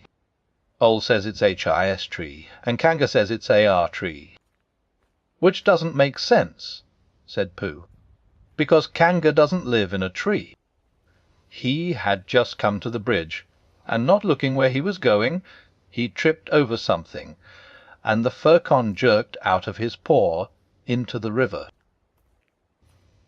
"Bother," said Pooh, as it floated slowly under the bridge, and he went back to get another fircon which had a rhyme to it. But then he thought that he would just look at the river instead, because it was a peaceful sort of day, so he lay down and looked at it, and it slipped slowly away beneath him. And suddenly there was his fircon slipping away too. "That's funny," said Pooh. "I dropped it on the other side," said Pooh, "and it came out on this side. I wonder if it would do it again." And he went back for some more fircons. It did. It kept on doing it. Then he dropped 2 in at once, and leant over the bridge to see which of them would come out first, and one of them did, but as they were both the same size, he didn't know if it was the one which he wanted to win, or the other one. So the next time he dropped one big one and one little one, and the big one came out first, which was what he had said it would do, and the little one came out last, which was what he had said it would do. So he had won twice, and when he went home for tea, he had won 36 and lost 28, which meant that he had, well, you take 28 from 36, and T.S. hates what he was, instead of the other way round. And that was the beginning of the game called Pooh Sticks, which Pooh invented, and which he and his friends used to play on the edge of the forest. But they played with sticks instead of fir cones, because they were easier to mark. Now, one day Pooh and Piglet and Rabbit and Roo were all playing Pooh Sticks together. They had dropped their sticks in when Rabbit said, "Go," and then they had hurried across to the other side of the bridge, and now they were all leaning over the edge, waiting to see whose stick would come out first. But it was a long time coming, because the river was very lazy that day, and hardly seemed to mind if it didn't ever get there at all. "I can see mine," cried Roo. "No, I can't. It's something else. Can you see yours, Piglet? I thought I could see mine, but I couldn't. There it is." "No, it isn't. Can you see yours, Pooh?" "No," said Pooh. "I expect my stick stuck," said Roo. "Rabbit, my stick stuck. Is your stick stuck, Piglet?" "They always take longer than you think," said Rabbit. "How long do you try and they'll take?" asked Roo. "I can see yours, Piglet," said Pooh suddenly. "Mine's a sort of greyish one," said Piglet, not daring to lean too far over in case he fell in. "Wes, that's what I can see. It's coming over onto my side." Rabbit leant over further than ever, looking for his, and Roo wriggled up and down, calling out, "Come on, stick. Stick, stick, stick." And Piglet got very excited, because his was the only one which had been seen, and that meant that he was winning. "It's coming," said Pooh. "AUSUI, it's mine," squeaked Piglet excitedly. "Wes, because it's grey, a big grey one. Here it comes, a very big grey. Oh no, it isn't, it's Eeyore." And out floated Eeyore, cried everybody. Looking very calm, very dignified, with his legs in the air, came Eeyore from beneath the bridge. "It's Eeyore," cried Roo, terribly excited. "Is that so?" said Eeyore, getting caught up by a little eddy and turning slowly round 3 times. "I wondered." "I didn't know you were playing," said Roo. "I'm not," said Eeyore. "Eeyore, what are you doing there?" said Rabbit. "I'll give you 3 guesses, Rabbit. Digging holes in the ground." Wrong. Leaping from branch to branch of a young oak tree. Wrong. Waiting for somebody to help me out of the river. Right. Give Rabbit time, and he'll always get the answer. "But, Eeyore," said Pooh in distress, "what can we? How shall we? Do you think if we—" "Yes," said Eeyore.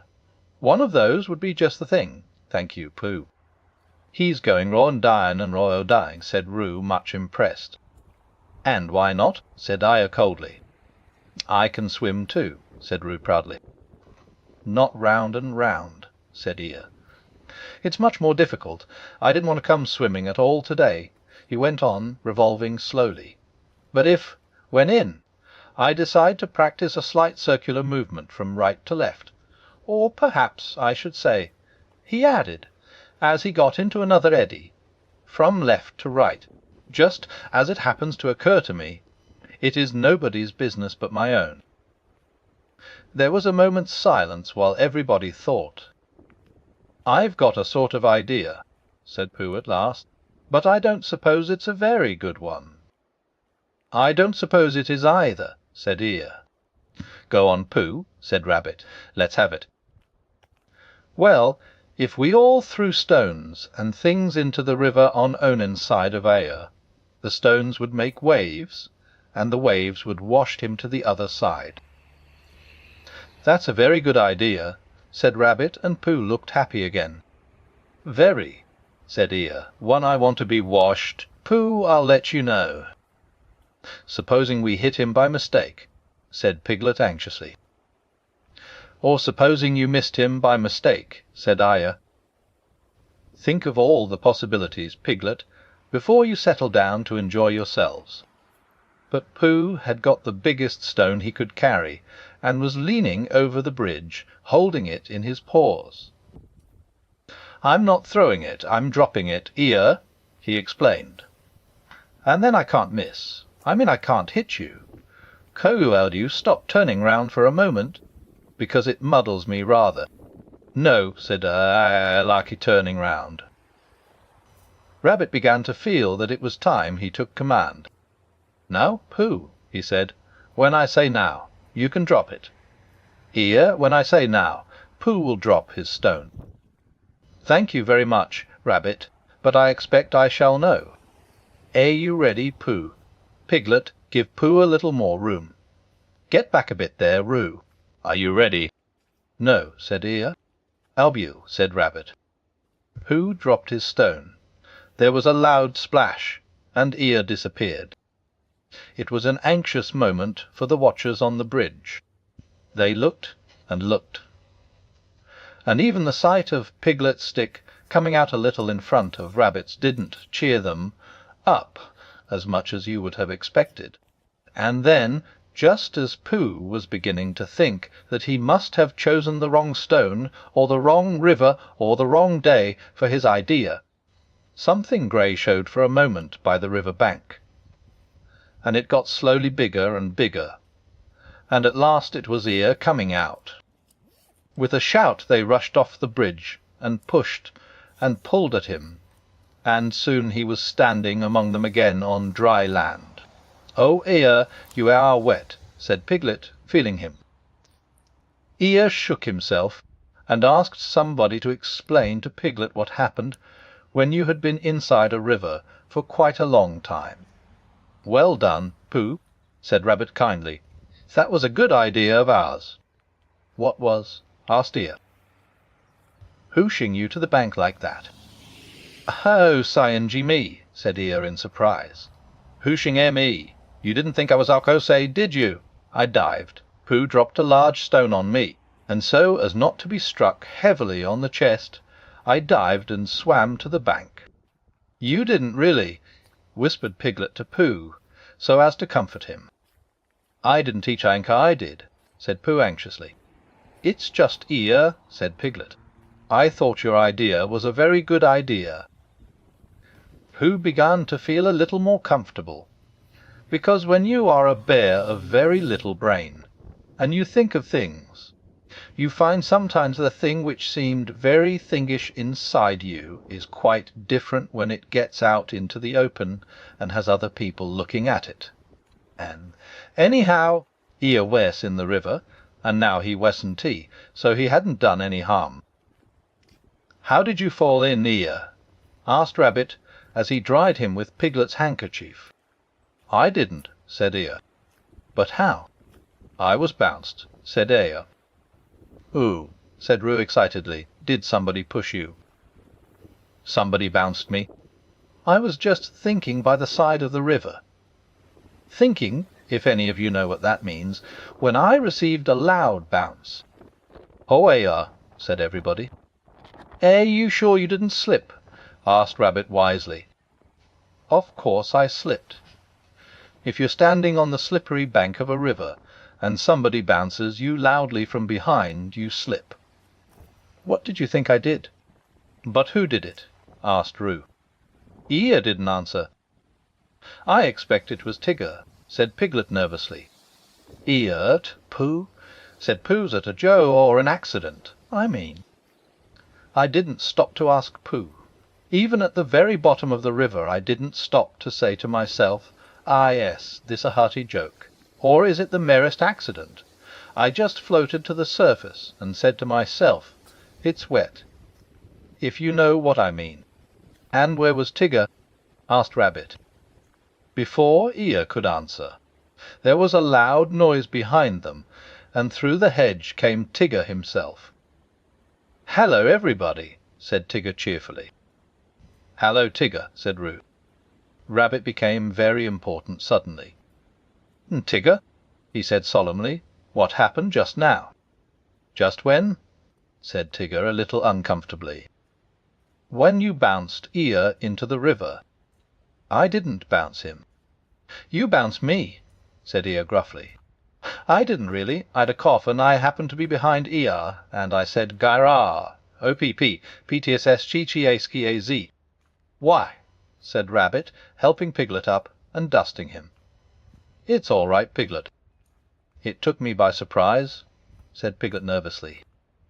"That's what I call bouncing," said Eeyore, "taking people by surprise.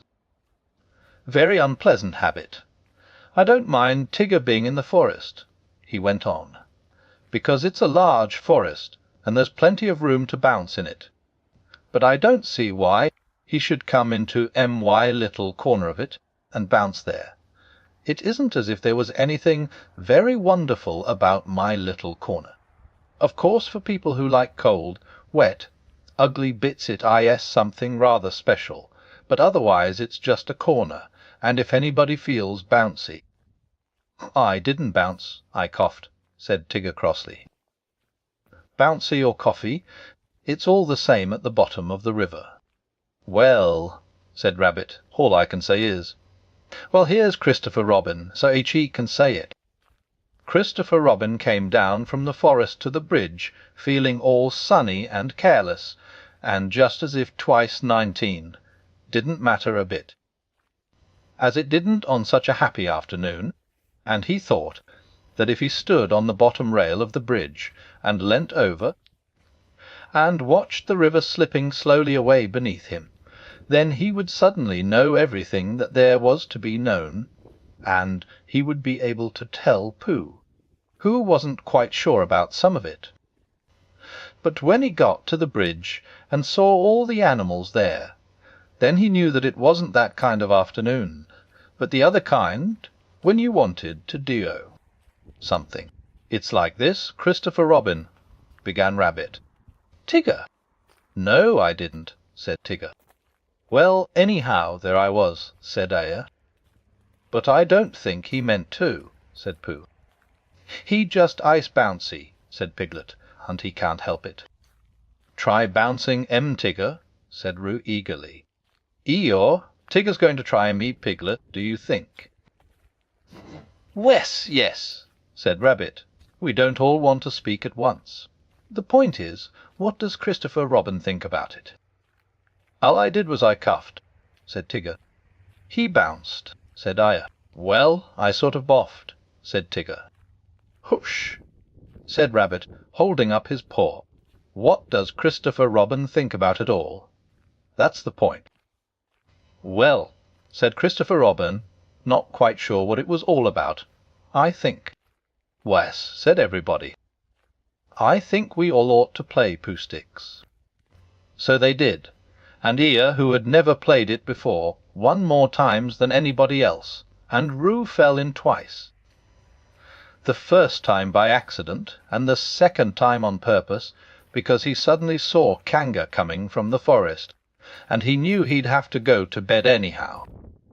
So then Rabbit said he'd go with them, and Tigger and Eeyore went off together, because Eeyore wanted to tell Tigger how to win at Pooh Sticks, which you do by letting your stick drop in a twitchy sort of way, if you understand what I mean.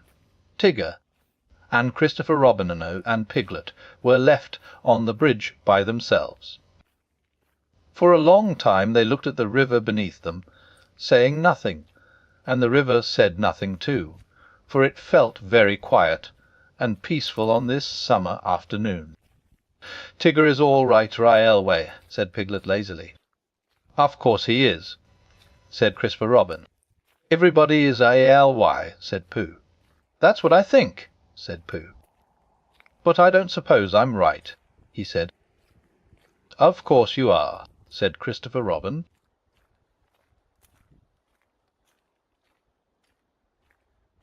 The House at Pooh Corner. Chapter 7. In which Tigger es unbeensidi. One day Rabbit and Piglet were sitting outside Pooh's front door listening to Rabbit, and Pooh was sitting with them. It was a drowsy summer afternoon, and the forest was full of gentle sounds, which all seemed to be saying to Pooh, "Don't listen to Rabbit, listen to me." So he got into a comfortable position for not listening to Rabbit, and from time to time he opened his eyes to say, "At," and then closed them again to say, "True," and from time to time Rabbit said, "You see what I mean, Piglet," very earnestly, and Piglet nodded earnestly to show that he did. "In fact," said Rabbit, coming to the end of it at last, "Tigger's getting so bouncy nowadays that it's time we taught him a lesson. Don't you think so, Piglet?" The Piglet said that Tigger es very bouncy, and that if they could think of a way of unbouncing him, it would be a very good idea. "Just what I feel," said Rabbit. "What do you say, Pooh?" Pooh opened his eyes with a jerk and said, "Extremely." "Extremely what?" asked Rabbit. "What you were saying," said Pooh, undoubtedly.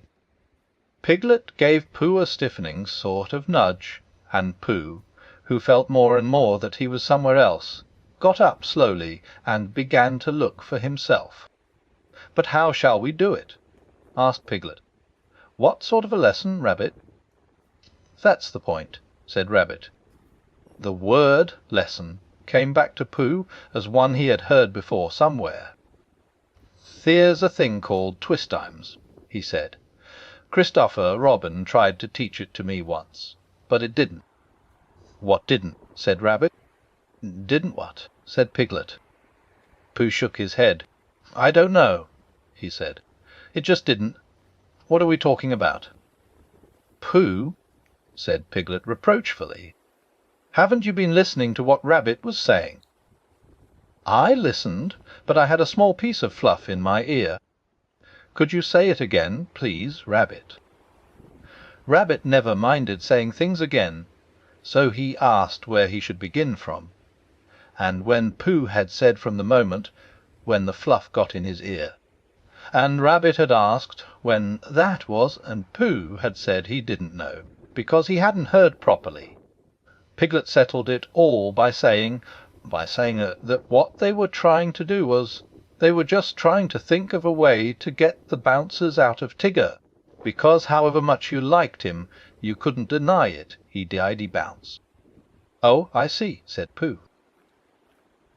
"There's too much of him," said Rabbit. "That's what it comes to." Pooh tried to think, and all he could think of was something which didn't help at all, so he hummed it very quietly to himself.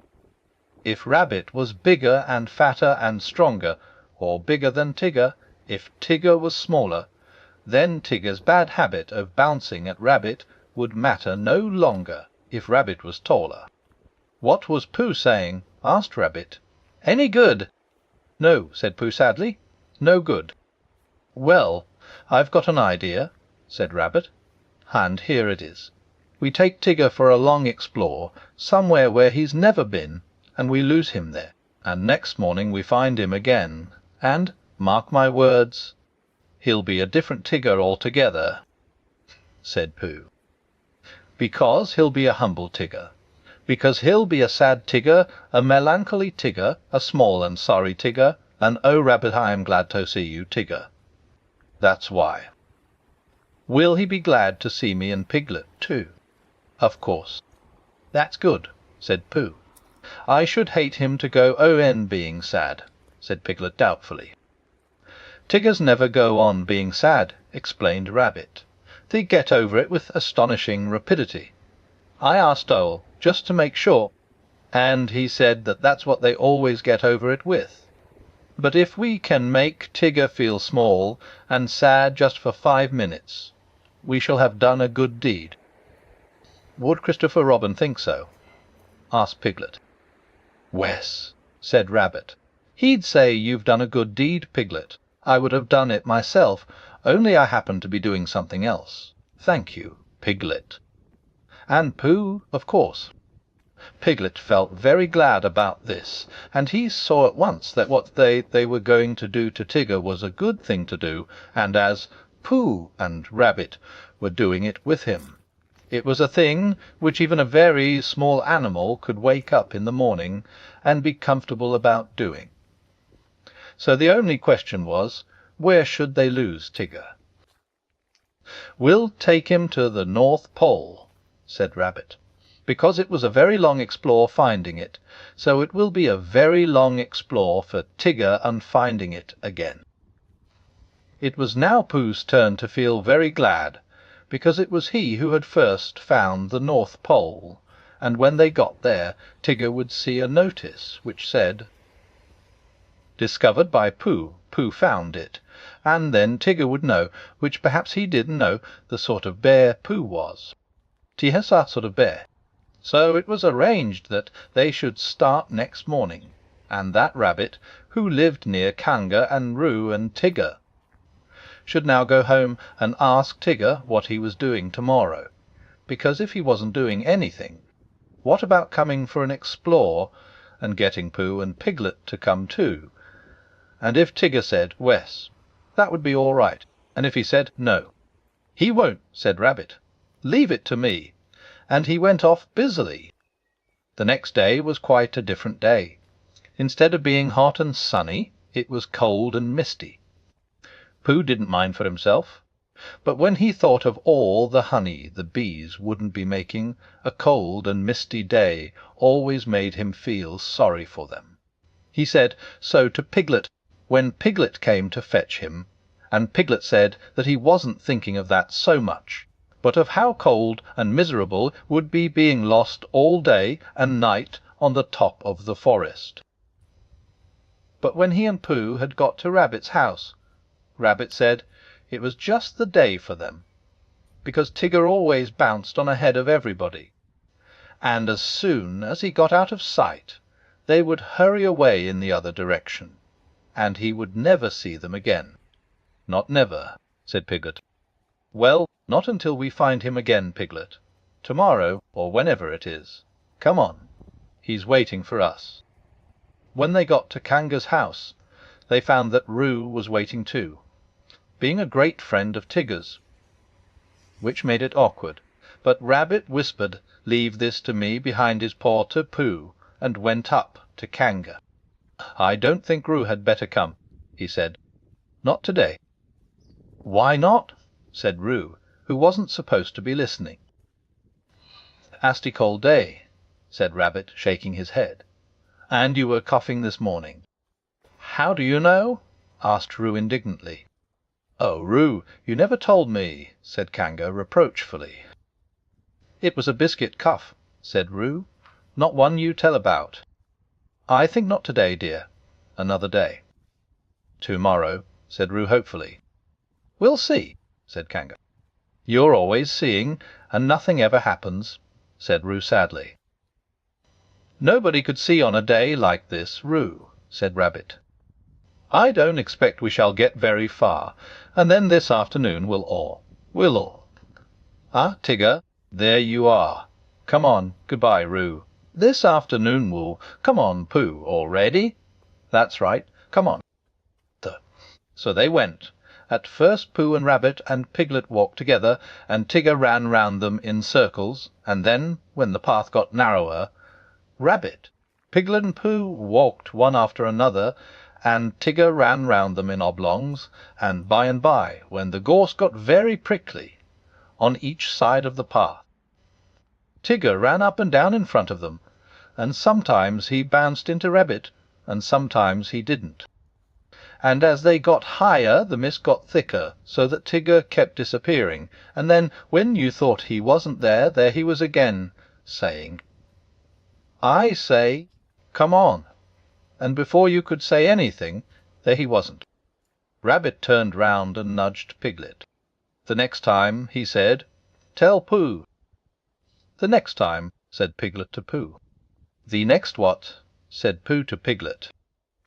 Tigger appeared suddenly, bounced into Rabbit, and disappeared again. "No," said Rabbit. He jumped into a hollow by the side of the path, and Pooh and Piglet jumped after him. They crouched in the bracken, listening. The forest was very silent when you stopped and listened to it. They could see nothing and hear nothing. "Etch," said Rabbit. "I am," said Pooh. There was a pattering noise, then silence again. "Hallo," said Tigger, and he sounded so close suddenly that Piglet would have jumped if Pooh hadn't accidentally been sitting on most of him. "Where are you?" called Tigger. Rabbit nudged Pooh, and Pooh looked about for Piglet to nudge, but couldn't find him, and Piglet went on breathing wet bracken as quietly as he could, and felt very brave and excited. "That's funny," said Tigger. There was a moment's silence, and then they heard him pattering off again. For a little longer they waited, until the forest had become so still that it almost frightened them, and then Rabbit got up and stretched himself. "Well," he whispered proudly, "there we are, just as I said." "I've been thinking," said Pooh, "and I think." "No," said Rabbit. "Don't. Run? Come on," and they all hurried off, Rabbit leading the way. "Now," said Rabbit, after they had gone a little way, "we can talk." "What were you going to say, Pooh?" "Nothing much. Why are we going along here?" "Because it's the way home." "Oh," said Pooh. "I think it's more to the right," said Piglet nervously. "What do you think, Pooh?" Pooh looked at his two paws. He knew that one of them was the right, and he knew that when you had decided which one of them was the right, then the other one was the left, but he never could remember how to begin. "Well," he said slowly. "Come on," said Rabbit. "I know it's this way." They went on. 10 minutes later they stopped again. "It's very silly," said Rabbit, "but just for the moment of course. Come on." "Here we are," said Rabbit 10 minutes later. "No, we're not." "No," said Rabbit 10 minutes later. "I think we ought to be getting. Or are we a little bit more to the right than I thought?" "It's a funny thing," said Rabbit 10 minutes later, "how everything looks the same in a mist. Have you noticed it, Pooh?" Pooh said that he had.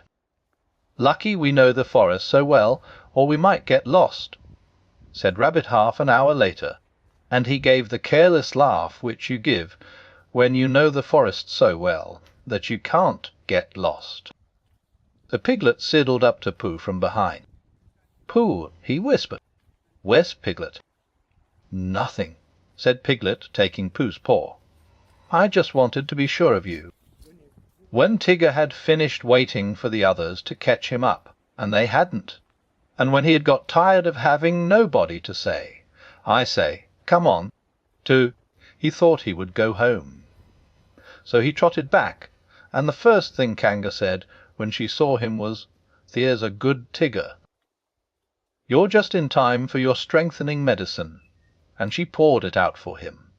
Roo said proudly, "I've had mine," and Tigger swallowed his and said, "So have I." And then he and Roo pushed each other about in a friendly way, and Tigger accidentally knocked over 1 or 2 chairs by accident, and Roo accidentally knocked over one on purpose, and Kanga said, "Now then, run along." "Where shall we run along to?" asked Roo. "You can go and collect some fir cones for me," said Kanga, giving them a basket. So they went to the 6 pine trees and threw fir cones at each other until they had forgotten what they came for, and they left the basket under the trees and went back to dinner. And it was just as they were finishing dinner that Christopher Robin put his head in at the door. "Where's Pooh?" he asked. "Tigger dear, where's Pooh?" said Kanga. Tigger explained what had happened at the same time that Roo was explaining about his biscuit cuff, and Kanga was telling them not both to talk at once. So it was some time before Christopher Robin guessed that Pooh and Piglet and Rabbit were all lost in the mist on the top of the forest. "It's a funny thing about Tiggers," whispered Tigger to Roo, "how Tiggers never get lost." "Why don't they, Tigger?" "They just don't," explained Tigger. "That's how it is." "Well," said Christopher Robin, "we shall have to go and find them, that's all. Come on, Tigger." "I shall have to go and find them," explained Tigger to Roo. "May I find them too?" asked Roo eagerly. "I think not today, dear," said Kanga. "Another day." "Well, if they're lost tomorrow, may I find them?"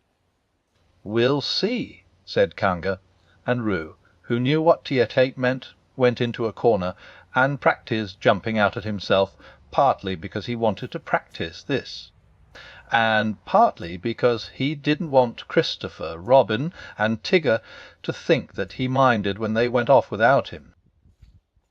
"The fact is," said Rabbit, "we've missed our way somehow." They were having a rest in a small sandpit on the top of the forest.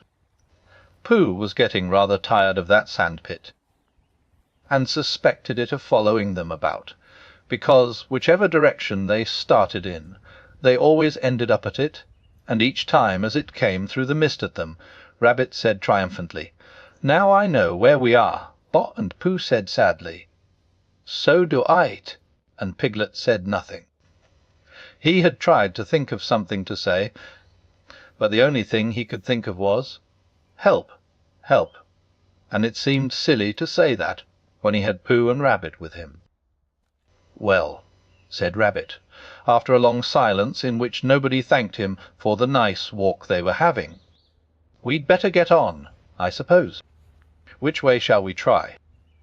"How would it be," said Pooh slowly, "if, as soon as we're out of sight of this pit, we try to find it again?" "What's the good of that?" said Rabbit.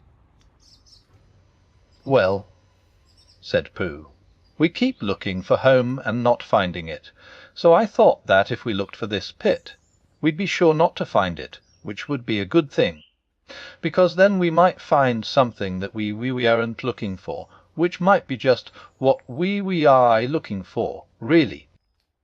"I don't see much sense in that," said Rabbit. "No," said Pooh humbly, "there isn't. But there was go-ig to be when I began it. It's just that something happened to it on the way.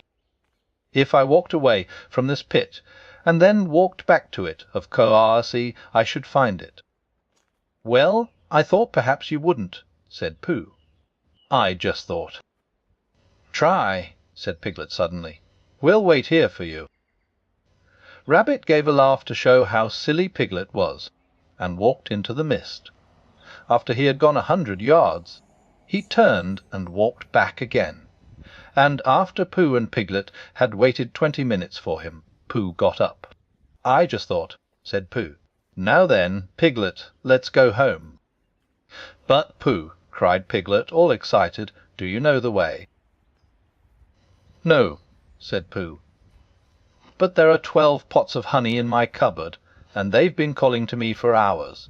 I couldn't hear them properly before, because Rabbit Woyld talk, but if nobody says anything except those 12 pots, ITHINK, Piglet, I shall know where they're calling from. Come on." They walked off together, and for a long time Piglet said nothing, so as not to interrupt the pots. And then suddenly he made a squeaky noise, and a no noise, because now he began to know where he was, but he still didn't dare to say so out loud, in case he wasn't, and just when he was getting so sure of himself that it didn't matter whether the pots went on calling or not. There was a shout from in front of them, and out of the mist came Christopher Robin. "Oh, there you are," said Christopher Robin carelessly, trying to pretend that he hadn't been anxious. "Here we are," said Pooh. "Where's Rabbit?" "I don't know," said Pooh. "Oh, well, I expect Tigger will find him. He's sort of looking for you all." "Well," said Pooh, "I've got to go home for something, and so has Piglet, because we haven't had it yet, and—" "I'll come and watch you," said Christopher Robin. So he went home with Pooh, and watched him for quite a long time. And all the time he was watching, Tigger was tearing round the forest, making loud yapping noises for Rabbit. And at last a very small and sorry rabbit heard him. And the small and sorry rabbit rushed through the mist at the noise, and it suddenly turned into Tigger, a friendly Tigger, a grand Tigger, a large and helpful Tigger, a Tigger who bounced, if he bounced at all, in just the beautiful way a Tigger ought to bounce. "Oh, Tigger, I am glad to see you," cried Rabbit.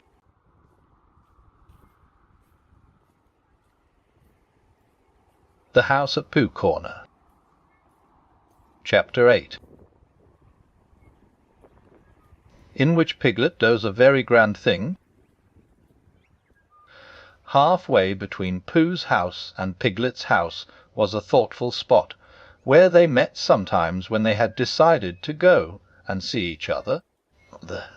And as it was warm and out of the wind, they would sit down there for a little wonder what they would do now that they had seen each other.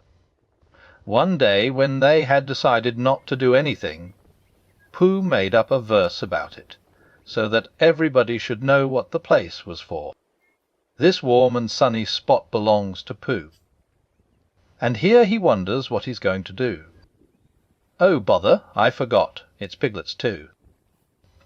Now one autumn morning, when the wind had blown all the leaves off the trees in the night, and was trying to blow the branches off, Pooh and Piglet were sitting in the thoughtful spot, and wondering. "What I think," said Pooh, "is I think we'll go to Pooh Corner and see Eeyore, because perhaps his house has been blown down, and perhaps he'd like us to build it again." "What I think," said Piglet, "is I think we'll go and see Christopher Robin, only he won't be there, so we can't." "Let's go and see alle Evie bide," said Pooh, "because when you've been walking in the wind for miles, and you suddenly go into somebody's house, and he says, 'Hallo, Pooh,' you're just in time for a little smackerel of something, and you are, then it's what I call a friendly day." Piglet thought that they ought to have a reason for going to see everybody, like looking for small or organizing an expedition. If Pooh could think of something. Pooh could. "We'll go because it's Thursday," he said, "and we'll go to wish everybody a very happy Thursday. Come on, Piglet." They got up, and when Piglet had sat down again, because he didn't know the wind was so strong, and had been helped up by Pooh, they started off. They went to Pooh's house first, and luckily Pooh was at home just as they got there, so he asked them in, and they had some. And then they went on to Kanga's house, holding on to each other and shouting, "Isn't it?" And what? And I can't hear. By the time they got to Kanga's house, they were so buffeted that they stayed to lunch. Just at first it seemed rather cold outside afterwards, so they pushed on to Rabbit's as quickly as they could. "We've come to wish you a very happy Thursday," said Pooh, when he had gone in and out once or twice, just to make sure that he could get out again. "Why, what's going to happen on Thursday?" asked Rabbit, and when Pooh had explained, and Rabbit, whose life was made up of important things, said, "Oh, I thought you'd really come about something," they sat down for a little, and by Pooh and Piglet went on again. The wind was behind them now, so they didn't have to shout. "Rabbit's clever," said Pooh thoughtfully. "Wes," said Piglet, "Rabbit's clever, and he has brain." "Wes," said Piglet, "Rabbit has brain." There was a long silence. "I suppose," said Pooh, "that's why he never understands anything." Christopher Robin was at home by this time, because it was the afternoon, and he was so glad to see them that they stayed there until very nearly tea-time. And then they had a very nearly tea, which is one you forget about afterwards, and hurried on to Pooh Corner, so as to see Eeyore before it was too late to have a proper tea with Owl.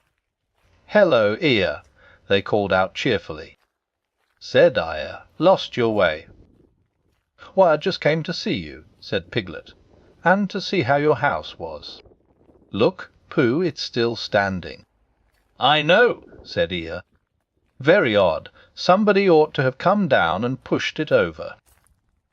"We wondered whether the wind would blow it down," said Pooh. "That's why nobody's bothered, I suppose. I thought perhaps they'd forgotten." "Well, we're very glad to see you, Eeyore, and now we're going on to see Owl. That's right. You'll like Owl. He flew past a day or two ago and noticed me. He didn't actually say anything, mind you, but he knew it was me. Very friendly of him. I thought encouraging." Pooh and Piglet shuffled about a little and said, "Well, good-bye." Eeyore, as lingeringly as they could, but they had a long way to go, and wanted to be getting on. "Good-bye," said Eeyore.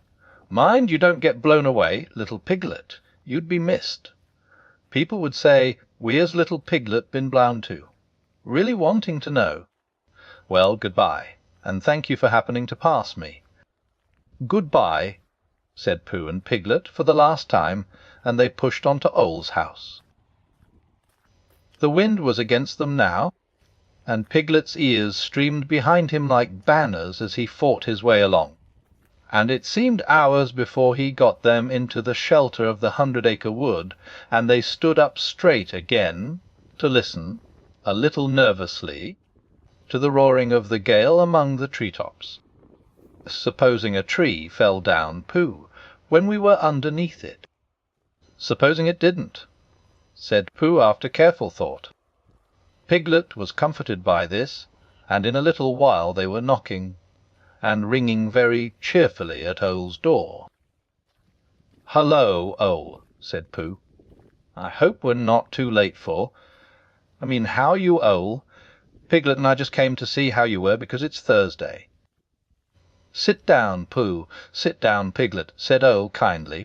"Make yourselves comfortable, or—" They thanked him, and made themselves as comfortable as they could. "Because, you see, Owl," said Pooh, "we've been hurrying so as to be in time so as to see you before we went away again." Owl nodded solemnly. "Correct me if I am wrong," he said, "but am I right in supposing that it is a very blusterous day outside?" "Very," said Piglet, who was quietly thawing his ears, and wishing that he was safely back in his own house. "I thought so," said Owl. "It was on just such a blusterous day as this that my Uncle Robert, a portrait of whom you see upon the wall on your right, Piglet, while returning in the late forenoon from What's that?" There was a loud cracking noise. "Look out!" cried Pooh. "Mind the clock! Out of the way, Piglet!" "Piglet, I'm falling on you!" "Help!" cried Piglet. Pooh's side of the room was slowly tilting upwards, and his chair began sliding down on Piglet's. The clock slithered gently along the mantelpiece, collecting vases on the way, until they all crashed together on to what had once been the floor, but was now trying to see what it looked like as a wall. Uncle Robert, who was going to the new hearthrug, and was bringing the rest of his wall with him as carpet, met Piglet's chair just as Piglet was expecting to leave it, and for a little while it became very difficult to remember which was really the north. Then there was another loud crack. Owl's room collected itself feverishly, and there was silence. In a corner of the room the tablecloth began to wriggle. Then it wrapped itself into a ball and rolled across the room. Then it jumped up and down once or twice and put out 2 ears. It rolled across the room again and unwound itself. "Pooh," said Piglet nervously. "Yes," said one of the chairs. "Of are we?" "I'm not quite sure," said the chair. "Are we in Owl's house?" I think so, because we were just going to have tea, and we hadn't had it. Oh, said Piglet. Well, did old Edelweiss have a letterbox in his ceiling? Essie. Wes, look. I can't, said Pooh. I'm face downwards under something, and that, Piglet, is a very bad position for looking at ceilings. Well, he has Pooh. Perhaps he's changed it, said Pooh, just for a change. There was a disturbance behind the table in the other corner of the room, and Owl was with them again. "Ah, Piglet," said Owl, looking very much annoyed, "queer's Pooh." "I'm not quite sure," said Pooh. Owl turned at his voice, and frowned at as much of Pooh as he could see. "Pooh," said Owl severely, "did Eeyore do that?" Said Pooh humbly, "I don't say so. Sen who did?" "I think it was the wind," said Piglet. "I think your house has blown down." "Oh, is that it? I thought it was Pooh," said Pooh. "If it was the wind," said Owl, considering the matter, "then it wasn't Pooh's fault. No blame can be attached to him." With these kind words he flew up to look at his new ceiling. "Piglet," called Pooh in a loud whisper. Piglet leant down to him. "Where's Pooh?" "What did he say was attached to me?" "He said he didn't blame you." "Oh, I thought he meant... Oh, I see." "Owl," said Piglet, "come down and help Pooh." Owl, who was admiring his letterbox, flew down again. Together they pushed and pulled at the armchair, and in a little while Pooh came out from underneath, and was able to look round him again. "Well," said Owl, "this is a nice state of things." "What are we going to do, Pooh? Can you think of anything?" asked Piglet. "Well, I had just thought of something," said Pooh. "It was just a little thing I thought of," and he began to sing. "I lay on my chest, and I thought it best to pretend I was having an evening rest. I lay on my tum, and I tried to hum, but nothing particular seemed to come. My face was flat on the floor, and that is all very well for an acrobat, but it doesn't seem fair to a friendly bear to stiffen him out with a basket chair. And a sort of scose which grows and grows is not too nice for his poor old nose, and a sort of scotch is much too much for his neck and his mouth and his ears and such." "That was all," said Pooh. Owl coughed in an unadmiring sort of way, and said that, if Pooh was sure that were us all, they could now give their minds to the problem of escape. "Because," said Owl, "we can't go out by what used to be the front door. Something's fallen on it." "But how else can you go out?" asked Piglet anxiously. "That is the problem, Piglet, to which I am asking Pooh to give his mind." Pooh sat on the floor which had once been a wall, and gazed up at the ceiling which had once been another wall, with a front door, it which had once been a front door, and tried to give his mind to it. "Could you fly up to the letter-box with Piglet on your back?" he asked. "No," said Piglet quickly, "he couldn't." Owl explained about the necessary dorsal muscles. He had explained this to Pooh and Christopher Robin once before, and had been waiting ever since for a chance to do it again, because it is a thing which you can easily explain twice before anybody knows what you are talking about. "Because, you see, Owl, if we could get Piglet into the letter-box, he might squeeze through the place where the letters come, and climb down the tree and run for help." Piglet said hurriedly that he had been getting bigger lately, and couldn't pass I bow why, much as he would like to, and Owl said that he had had his letter-box made bigger lately in case he got bigger letters, so perhaps Piglet might, and Piglet said, "But you said the necessary you know what's wote all day and tea," and Owl said, "No, they won't, so it's no good thinking about it," and Piglet said, "Then we'd better think of something else," and began to at once. But Pooh's mind had gone back to the day when he had saved Piglet from the flood, and everybody had admired him so much. And as that didn't often happen, he thought he would like it to happen again. And suddenly, just as it had come before, an idea came to him. "Oh," said Pooh, "I have thought of something." "Astute and helpful bear," said Owl. Pooh looked proud at being called a stout and helpful bear, and said modestly that he just happened to think of it. "You tied a piece of string to Piglet, and you flew up to the letter-box with the other end in your beak, and you pushed it through the wire and brought it down to the floor, and you and Pooh pulled hard at this end, and Piglet went slowly up at the other end. And there you were." "And there Piglet is," said Owl. "If the string doesn't break—" "Supposing it does?" asked Piglet, wanting to know. "Then we try another piece of string." This was not very comforting to Piglet, because however many pieces of string they tried pulling up with, it would always be the same him coming down. But still, it did seem the only thing to do. So, with one last look back in his mind at all the happy hours he had spent in the forest, Noti, being pulled up to the ceiling by a piece of string, the Piglet nodded bravely at Pooh and said that it was a very clever clever plan. "It won't break," whispered Pooh comfortingly, "because you're a small animal, and I'll stand underneath, and if you save us all, it will be a very grand thing to talk about afterwards.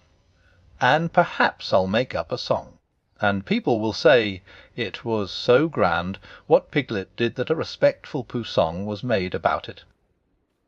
Piglet felt much better after this, and when everything was ready, and he found himself slowly going up to the ceiling, he was so proud that he would have called out, "Look at Emide," if he hadn't been afraid that Pooh and Owl would let go of their end of the string and look at him.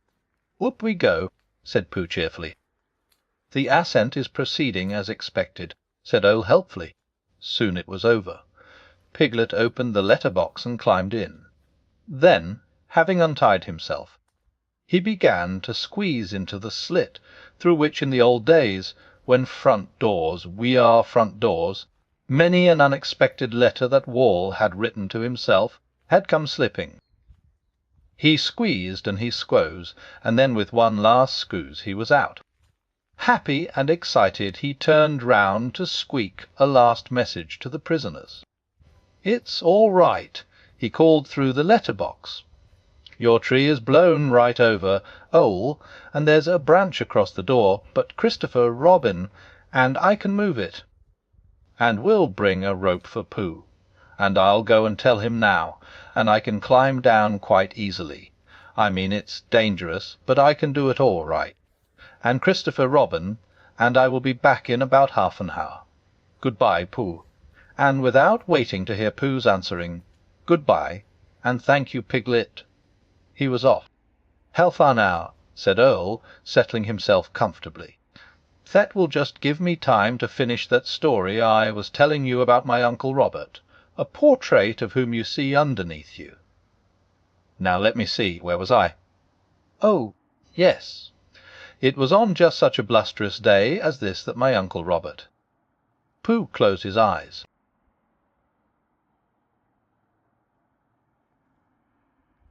The House at Pooh Corner. Chapter 9. In which Eeyore finds the Wallery and Owl moves into it. Pooh had wandered into the 100 Acre Wood, and was standing in front of what had once been Owl's house. It didn't look at all like a house now. It looked like a tree which had been blown down, and as soon as a house looks like that, it is time you tried to find another one. Pooh had had a mysterious message underneath his front door that morning, saying, "I am searching for a new house for Owl, so had you Rabbit." And while he was wondering what it meant, Rabbit had come in and read it for him.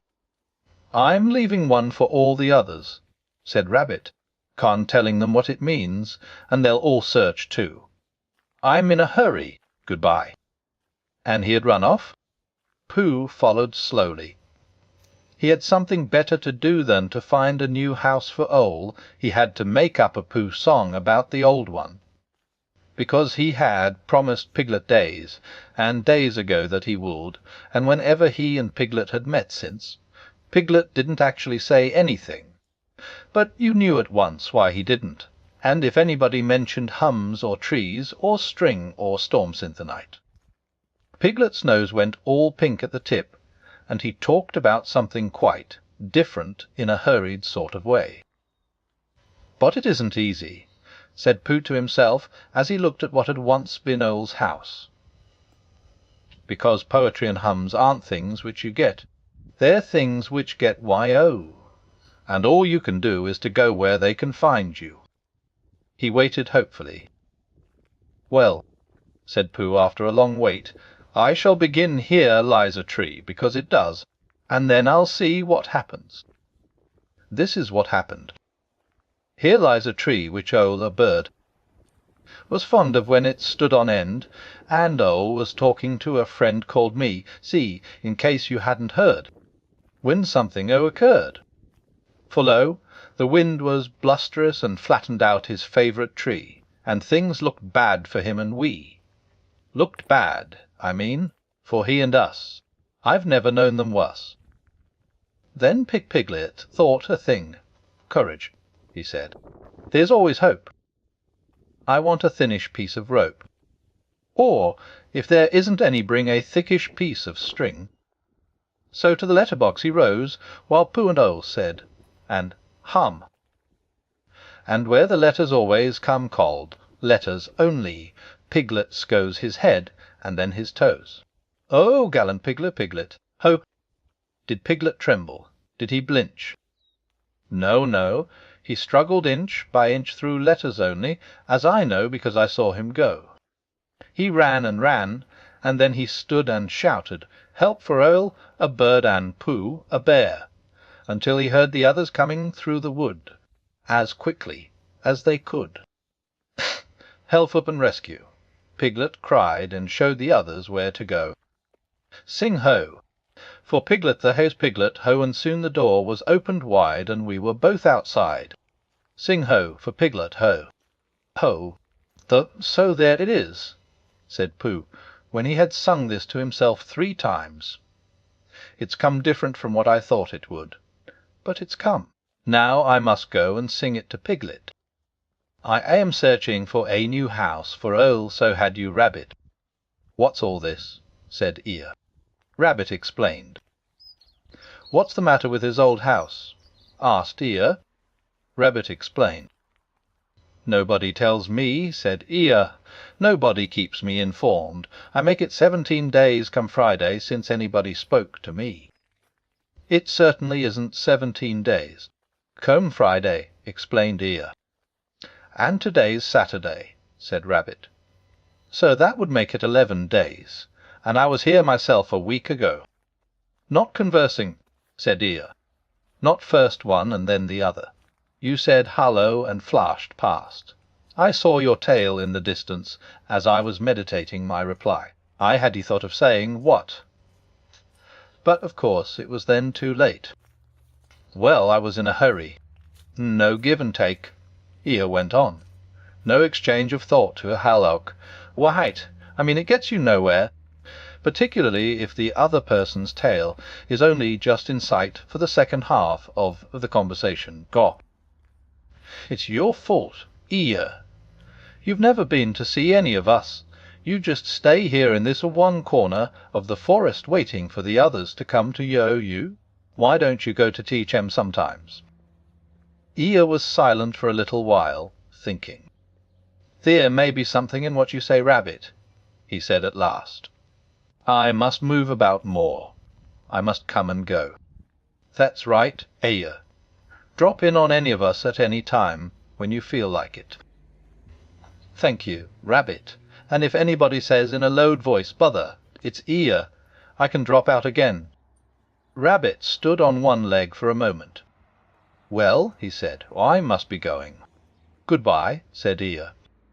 What? Oh, good-bye, and if you do come across a house for Earl, you must let us know." "I will give my mind to it," said Eeyore. Rabbit went. Pooh had found Piglet, and they were walking back to the 100 Acre Wood together. "Piglet," said Pooh a little shyly, after they had walked for some time without saying anything. "Where's Pooh? Do you remember when I said that a respectful Pooh song might be written about you-know-what?" "Did you, Pooh?" said Piglet, getting a little pink round the nose. "Oh, yes, I believe you did." "It's been written, Piglet." The pink went slowly up Piglet's nose to his ears, and settled there. "Has it, Pooh?" he asked huskily. About that time when? Do you mean really written?" "Wes, Piglet." The tips of Piglet's ears glowed suddenly, and he tried to say something, but even after he had husked once or twice, nothing came out. So Pooh went on.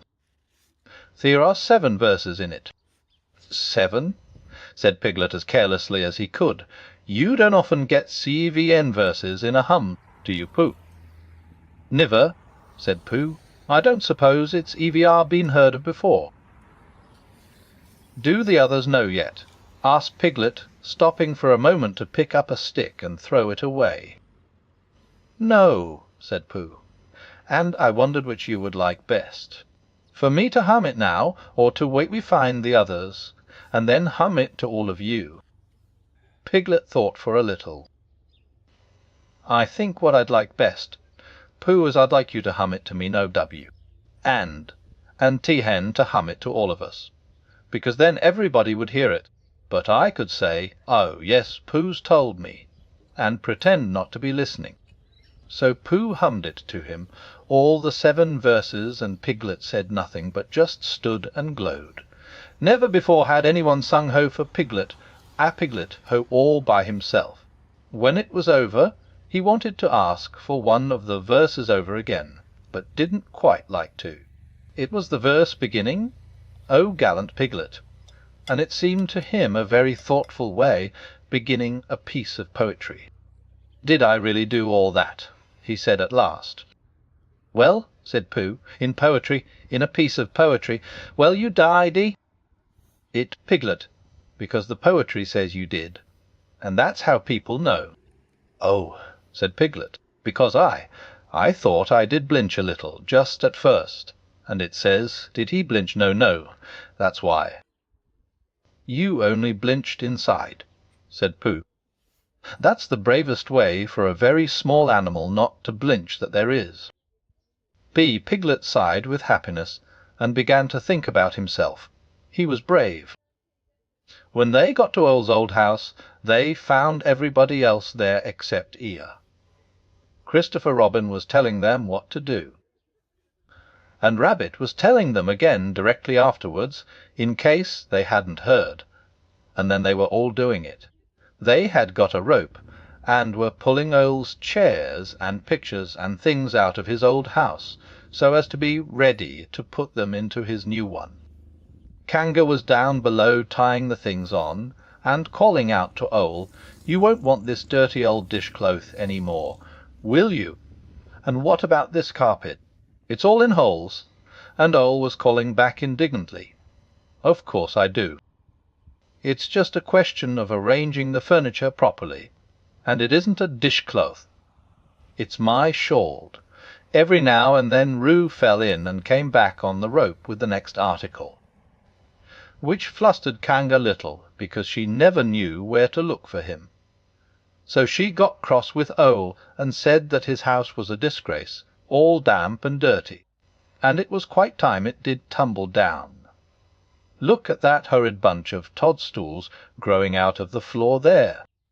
So Earl looked down, a little surprised because he didn't know about this, and then gave a short sarcastic laugh, and explained that that was his sponge, and that if people didn't know a perfectly ordinary bath sponge when they saw it, things were coming to a pretty pass.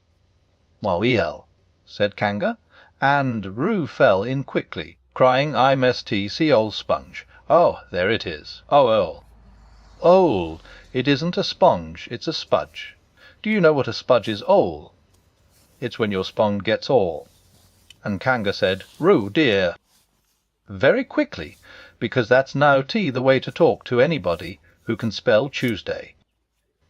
But they were all quite happy when Pooh and Piglet came along, and they stopped working in order to have a little rest and listen to Pooh's new song. So then they all told Pooh how good it was, and Piglet said carelessly, "Ain't ice good, isn't it? I mean as a song." "And what about the new house?" asked Pooh. "Have you found it, Ole?" "He's found a name for it," said Christopher Robin, lazily nibbling at a piece of grass. "So now all he wants is the house." "I am calling it this," said O importantly, and he showed them what he had been making. It was a square piece of board with the name of the house painted on it. But it was at this exciting moment that something came through the trees and bumped into O. The board fell to the ground, and Piglet and Roo bent over it eagerly. "Oh, it's you," said O crossly. "Hallo, Eeyore," said Rabbit. "Here you are. Where have yo been?" Eeyore took no notice of them. "Good morning, Christopher Robin," he said, brushing away Roo and Piglet, and sitting down on the wallery. "Are we alone?" "Yes," said Christopher Robin, smiling to himself. "I have been told. The news has worked through to my corner of the forest. The damp bit down on the right which nobody wants. That a certain person is looking for a house. I have found one for him." "Ah, well done," said Rabbit kindly.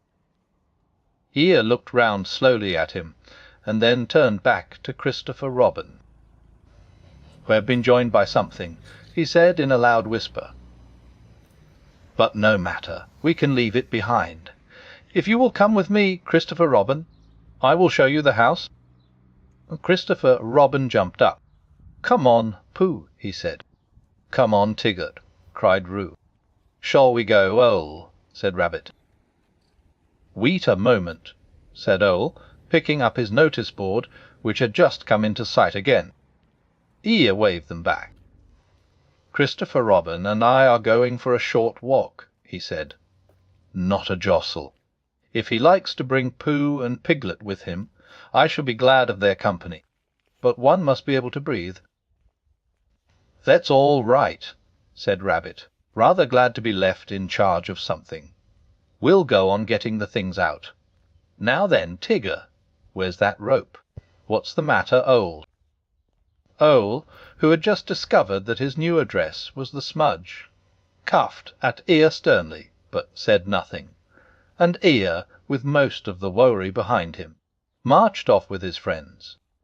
So, in a little while, they came to the house which Eeyore had found, and for some minutes before they came to it, Piglet was nudging Pooh, and Pooh was nudging Piglet, and they were saying, "It is," and "It can't be," "It is, Royal way," to each other. And when they got there, it really was. "Here," said Eeyore proudly, stopping them outside Piglet's house. And the name on it, and everything. "Oh!" cried Christopher Robin, wondering whether to laugh or what. "Just the house for Ole. Don't you think so, little Piglet?" And then Piglet did a noble thing, and he did it in a sort of dream. While he was thinking of all the wonderful words, Pooh had hummed about him. "Wes, it's just the house for Ole," he said grandly, "and I hope he'll be very happy in it." And then he gulped twice, because he had been very happy in it himself. "What do you think, Christopher Robin?"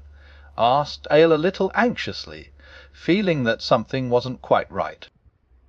Christopher Robin had a question to ask first, and he was wondering how to ask it.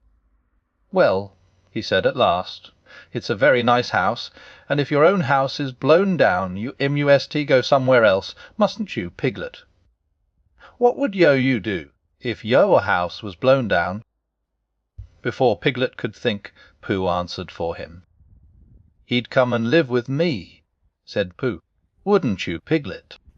Piglet squeezed his paw. "Thank you, Pooh," he said. "I should love to."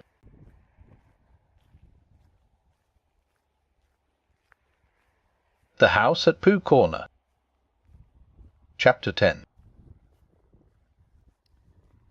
In which Christopher Robin and Pooh come to an enchanted place. And we leave them there. Christopher Robin was going away. Nobody knew why he was going, nobody knew where he was going, indeed. Nobody even knew why he knew that Christopher Robin was going away. But somehow or other everybody in the forest felt that it was happening at last. Even smallest of all, a friend and relation of Rabbit's, who thought he had once seen Christopher Robin's foot, but couldn't be quite sure, because perhaps it was something else. Even S of A told himself that things were going to be different, and late and early. Two other friends and relations said, "Well, early," and "Well, late," to each other in such a hopeless sort of way that it really didn't seem any good waiting for the answer. One day, when he felt that he couldn't wait any longer, Rabbit brained out a notice, and this is what it said: "Notice a meeting of everybody will meet at the house at Pooh Corner to pass a resolution by order keep to the left signed Rabbit." He had to write this out 2 or 3 times before he'd get the resolution to look like what he thought it was going to when he began to spell it. But when at last it was finished, he took it round to everybody and read it out to them, and they all said they would come. "Well," said Eeyore that afternoon, when he saw them all walking up to his house, "this ice a surprise. Am I asked too?" "Don't mind Eeyore," whispered Rabbit to Pooh. "I told him all about it this morning." Everybody said "How do yo do" to Eeyore, and Eeyore said that he didn't, not to notice, and then they sat down, and as soon as they were all sitting down, Rabbit stood up again. "We all know why we're here," he said, "but I have asked my friend Eeyore." "That's mad," said Eeyore. "Grand." "I have asked him to propose a resolution," and he sat down again. "Now then, Eeyore," he said. "Don't bustle me," said Eeyore, getting up slowly. "Don't nathen me." He took a piece of paper from behind his ear and unfolded it. "Nobody knows anything about this," he went on. "This is a surprise." He coughed in an important way and began again. "Whatnots and etceteras. Before I begin, or perhaps I should say before I end, I have a piece of poetry to read to you. Hitherto a long word meaning. Well, you'll see what it means directly. Hitherto, as I was saying, all the poetry in the forest has been written by Pooh. A bear with a pleasing manner, but a positively startling lack of brain. The poem which I am now about to read to you was written by Eeyore, or myself, in a quiet moment. If somebody will take Ruse Bullseye away from him, and wake up Owl, we shall all be able to enjoy it. I call it Poem. This was it. Christopher Robin is going. At least I think he is. Where? Nobody knows. But he is going. He goes to rhyme with nose. Do we care? To rhyme with where? We do very much. So I haven't got a rhyme for that. He's in the second line yet. Bother. So now I haven't got a rhyme for bother. Bother. Those two bothers will have to rhyme with each other. Bother. The fact is this is more difficult than I thought I ought. V-I-G-I-G-O-D-D. I ought to begin again, but it is easier to stop. Christopher Robin, goodbye. I go good. I and all your friends sends. All your friends send. Very awkward this. It keeps going wrong. Well, anyhow, we send our love end.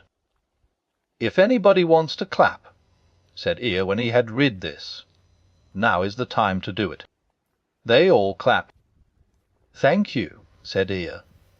Unexpected and gratifying, if a little lacking in smack. It's much better than mine, said Pooh admiringly, and he really thought it was.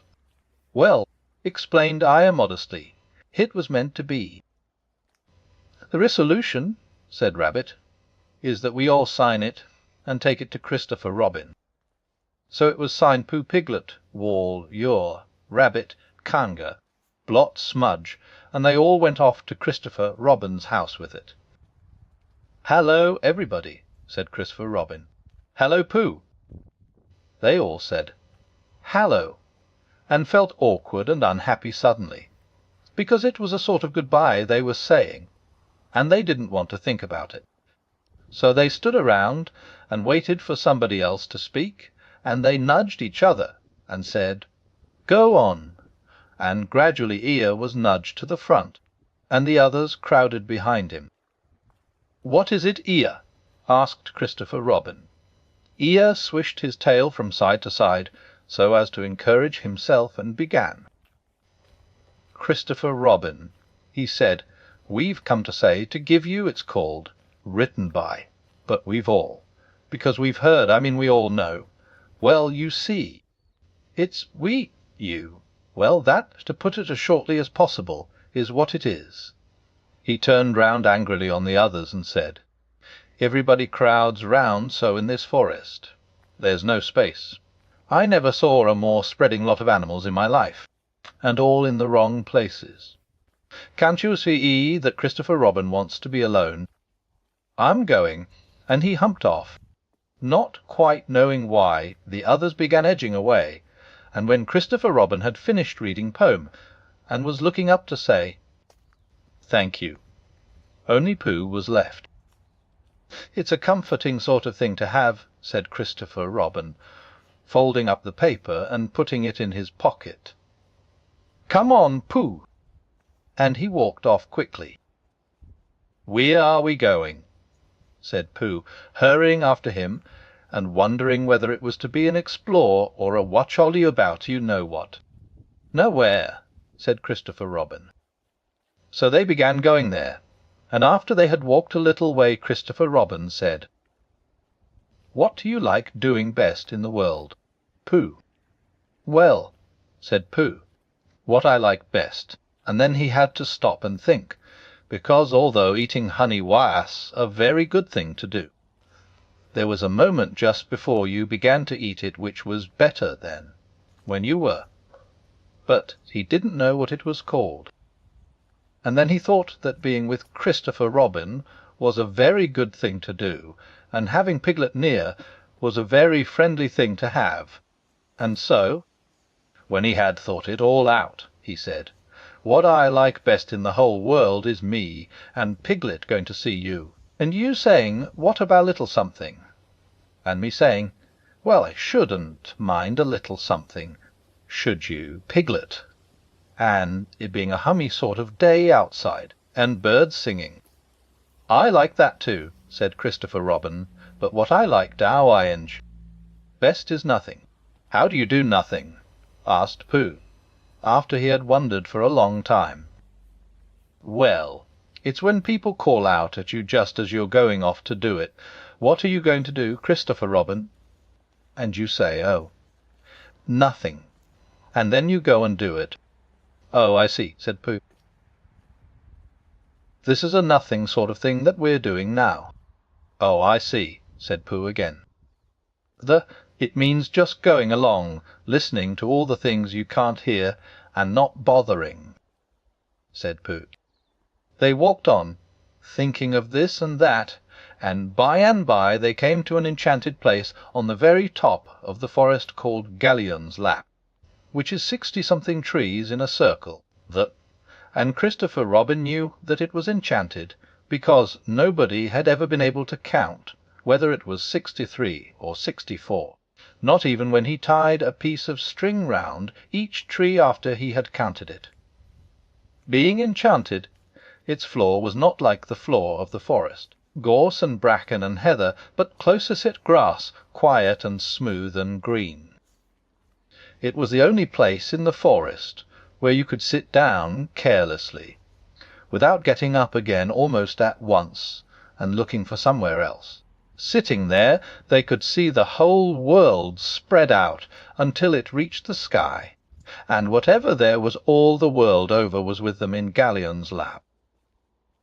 Suddenly Christopher Robin began to tell Pooh about some of the things people called kings and queens, and something called factors, and a place called Europe, and an island in the middle of the sea where no ships came, and how you make a suction pump if you want tow, and when knights were knighted, and what comes from Brazil. And Pooh, his back against one of the 60-something trees, and his paws folded in front of him, said, "Oh!" And I didn't know, and thought how wonderful it would be to have a real brain which could tell you things. And by Christopher Robin came to an end of the things, and was silent, and he sat there looking out over the world, and wishing it wouldn't stop. But Pooh was thinking too, and he said suddenly to Christopher Robin, "Is it a very grand thing to be an afternoon, what you said?" "Eh, what?" said Christopher Robin lazily, as he listened to something else. "On a horse," explained Pooh. "A night." "Oh, was that it?" said Pooh. "I thought it was is it as grand as a king and factors and all the other things you said?" "Well, it's not as grand as a king," said Christopher Robin, and then, as Pooh seemed disappointed, he added quickly, "but it's grander than factors." "Could a bear be one?" "Of course he could," said Christopher Robin. "I'll make you one." And he took a stick and touched Pooh on the shoulder and said, "Rise, Sir Pooh de Bear, most faithful of all my knights." So Pooh rose and sat down and said, "Thank you," which is the proper thing to say when you have been made a knight, and he went into a dream again, in which he and Sir Pomp and Sir Brazil and factors lived together with a horse, and were faithful knights, all except factors, who looked after the horse to good King Christopher Robin. And every now and then he shook his head and said to himself, "I'm not getting it right." Then he began to think of all the things Christopher Robin would want to tell him when he came back from wherever he was going to, and how muddling it would be for a bear of very little brain to try and get them right in his mind. So, perhaps, he said sadly to himself, "Christopher Robin won't tell me any more." And he wondered if being a faithful knight meant that you just went on being faithful without being told things. Then, suddenly again, Christopher Robin, who was still looking at the world, with his chin in his hands, called out, "Pooh!" "Yes," said Pooh. When Pooh." "Wes, Christopher Robin." "I'm not going to do nothing any more." "Never again?" "Well, not so much. They don't let you." Pooh waited for him to go on, but he was silent again. "Wes, Christopher Robin," said Pooh helpfully. "Pooh, when I'm not doing nothing, will you come up here sometimes?" "Just me." "Yes, Pooh." "Will you be here too?" "Wes, Pooh, I will be Rubby Ly, I Pyramasi, I will be Pooh." "That's good," said Pooh. "Pooh Pyramasi, you won't forget about me ever, not even when I'm 100. Pooh thought for a little. "How old shall I be then?" "Ninetinin." Pooh nodded. "I promise," he said. Still, with his eyes on the world, Christopher Robin put out a hand and felt for Pooh's paw. "Pooh," said Christopher Robin earnestly, if I'm not quite." He stopped and tried again. "Pooh, Baikatavar happens, UEIL. Understand, won't you?" "Understand what?" "Oh, nothing." He laughed and jumped to his feet. "Come on." "Where?" said Pooh. "Anywhere," said Christopher Robin. So they went off together.